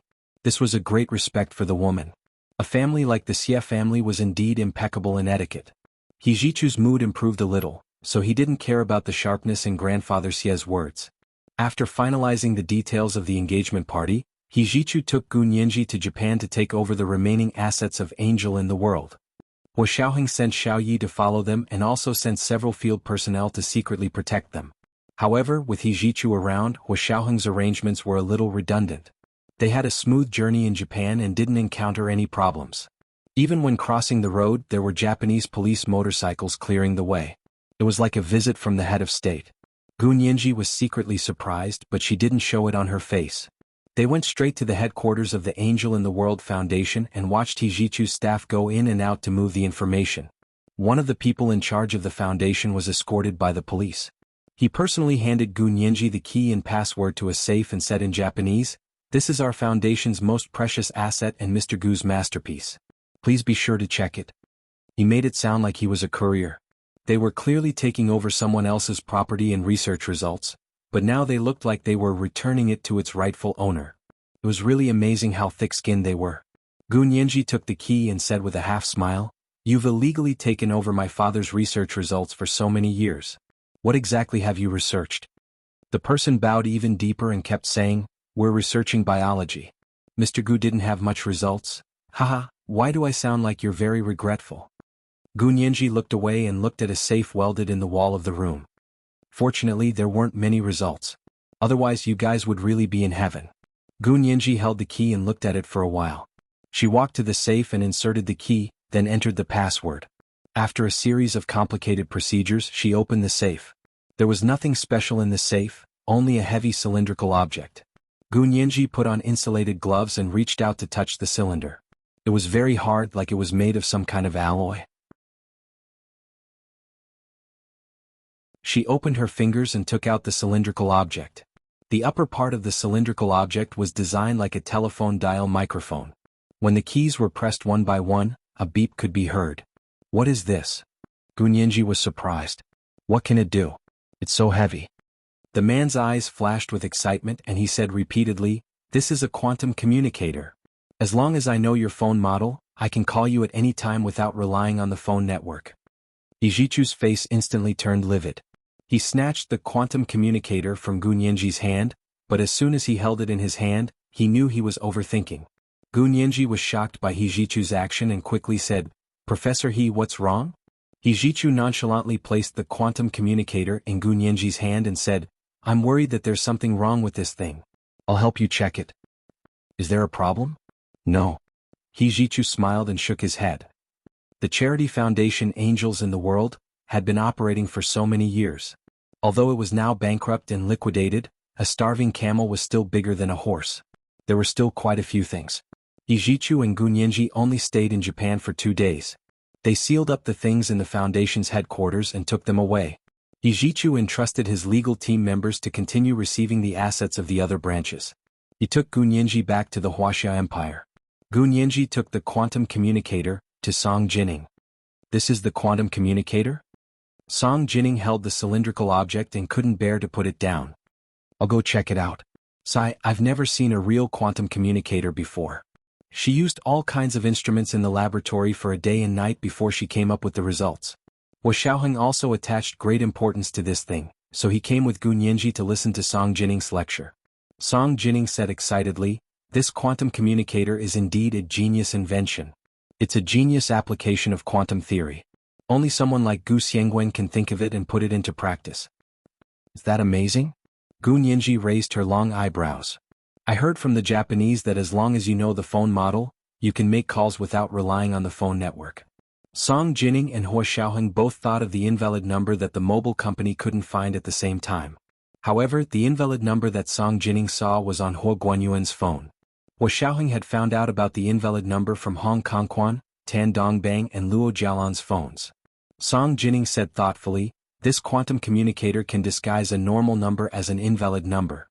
Using quantum theory, it can achieve real-time communication between two phones. But unfortunately..." "What's wrong?" Hua Xiaoheng's heart sank. "This device is already broken.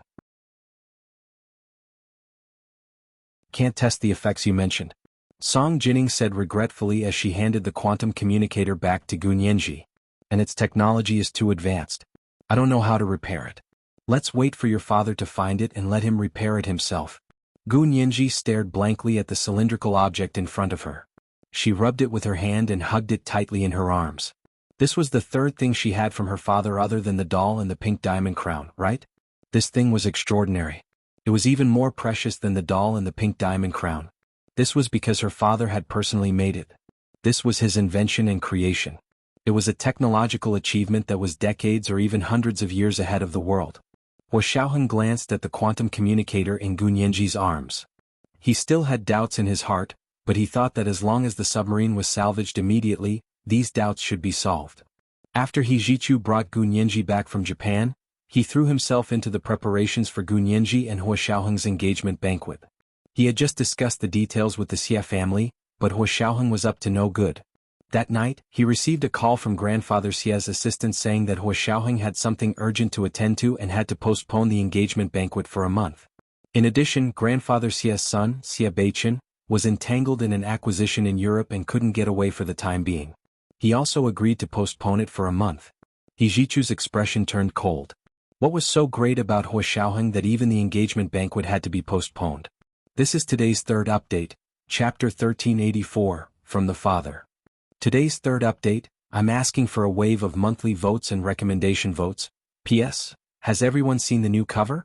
This is an exclusive copyright. It cost me a lot of money. If everyone sees the same picture, please report it. Must be a stolen picture. Moi, everyone.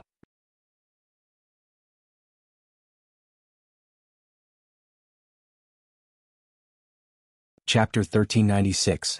Hijichu was quiet for a moment, then he said to Grandfather Xie's assistant with a serious expression, "Do you think you can postpone it just because you say so? Did you ask for my opinion?" Grandfather Xie's assistant didn't expect Hijichu to be so rude. He scoffed and said, "Mr. He, what do you mean? Our old master informed you about this matter because of our relationship. You have to know your place." In other words, it didn't matter if he didn't tell him. Why was Hijichu putting on airs here? Hijichu was well aware of the Xie family's attitude. It was precisely because he knew that there were many things to do in such a large family that he took the initiative to contact the Xie family himself and not let Gunyenji interfere. It was to prevent such an awkward situation from happening. Gunyenji was a woman after all, and she had no relatives to make decisions for her. The other party could do whatever he wanted and inform her after making a decision. Did he even ask for her opinion? Hijichu sneered as he opened the curtains and looked at the setting sun outside the window. He said dryly, "I'm in the right position. I was representing the bride, the other main character of the engagement party, Miss Gu.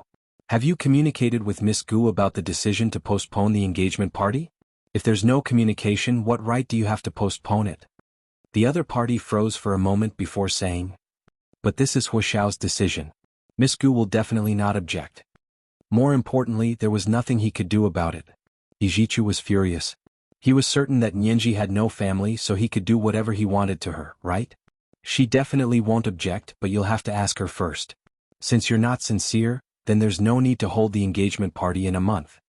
That person said anxiously, "What right do you have to say no? Then what right do you have to postpone it?"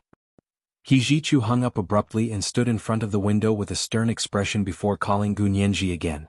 He looked at the location on his phone. Gunyenji had already returned to her apartment on San Juan Road. She wasn't at the Special Operations Forces headquarters. The phone rang for a while before Gunyenji finally answered. "Professor He? Why are you calling me at this time? Do you want to treat me to dinner?" Gunyenji's laughter was like a sweet spring that instantly calmed Hijichu's restless heart. He rubbed his temples and thought about it with a bitter smile. Actually, if he were to personally marry Nyenji off, he would be cutting his own flesh with a knife. Unfortunately, some people just didn't cherish it. Hijichu composed himself and said, "The Xie family just called me and said that the engagement party would be postponed." Gunyenji's breathing visibly stopped for a moment before she feigned casualness and said, "So be it. They're the organizers, so of course they have the final say." It was obvious that the other party hadn't discussed it with Gunyenji before deciding to postpone it. Hijichu felt even worse, but seeing that Gunyenji was already upset, he didn't have the heart to criticize her in front of her. Saying that would only make Gunyenji feel worse. Hijichu changed his words and said confidently, "Don't worry about it. I'll talk to them about this. If they have any difficulties, I'll organize the engagement party for you." Gunyenji finally let down her guard against Hijichu and opened up to him. Her voice was a little choked up and a little awkward as she said softly, "Thank you, Brother He." Hijichu's eyes were a little moist when he finally changed Professor He to Brother He. Hijichu grunted and said in a low voice, "Nyenji, don't worry. I'm a member of your family. If they did something wrong, I'll come forward and negotiate with them." How could a girl be allowed to handle her own engagement? Would she have to hold her own wedding in the future? At the thought of this, Hijichu had the urge to beat Huashaoheng up. The girl he had in his hands and couldn't get was being put aside as a decoration by him. Did he really think that he and Gunyenji were already settled and that Gunyenji wouldn't be able to leave him for the rest of her life? Hijichu took out a tissue, wiped his hands elegantly and threw it into the trash can.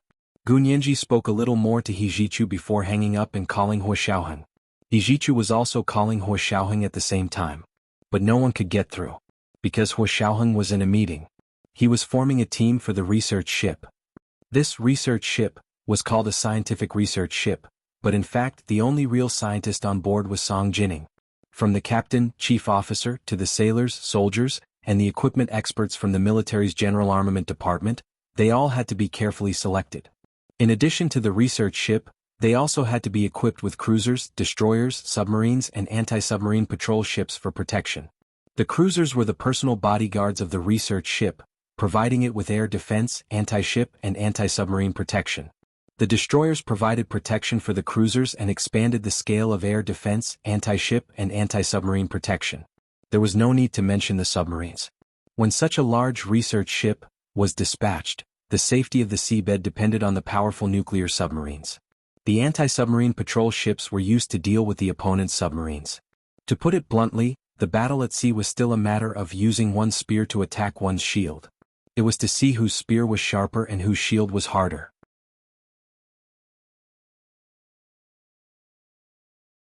Because they needed to rely on the equipment experts from the General Armament Department this time, the General Armament Department had specially sent the political commissar, General Xiao, to attend the preparatory meeting to express the General Armament Department's support and importance to this operation. The political commissar of the General Armament Department was second only to the Minister of the General Armament Department in terms of administrative rank, but his power within the organization was even greater than that of the minister. Hua Xiaoheng held a laser pointer and showed the generals and ministers his operation arrangements on the big screen. Finally he said, "The purpose of this trip in the name of the research ship will be absolutely confidential. Everyone, don't ask me what I'm going to do. In short, everyone will know after the operation is over." The General Armament Department only knew that they were going to the high seas to salvage a submarine. As for who the submarine belonged to and why, everyone knew nothing. Those who knew the real purpose had been told not to tell anyone. However, with Hua Xiaoheng's identity and job functions, even if they thought with their toes, they would know that this time was a top state secret, so they didn't ask blindly. General Xiao, the political commissar of the General Armament Department, was a very calm middle-aged man. He also looked very handsome.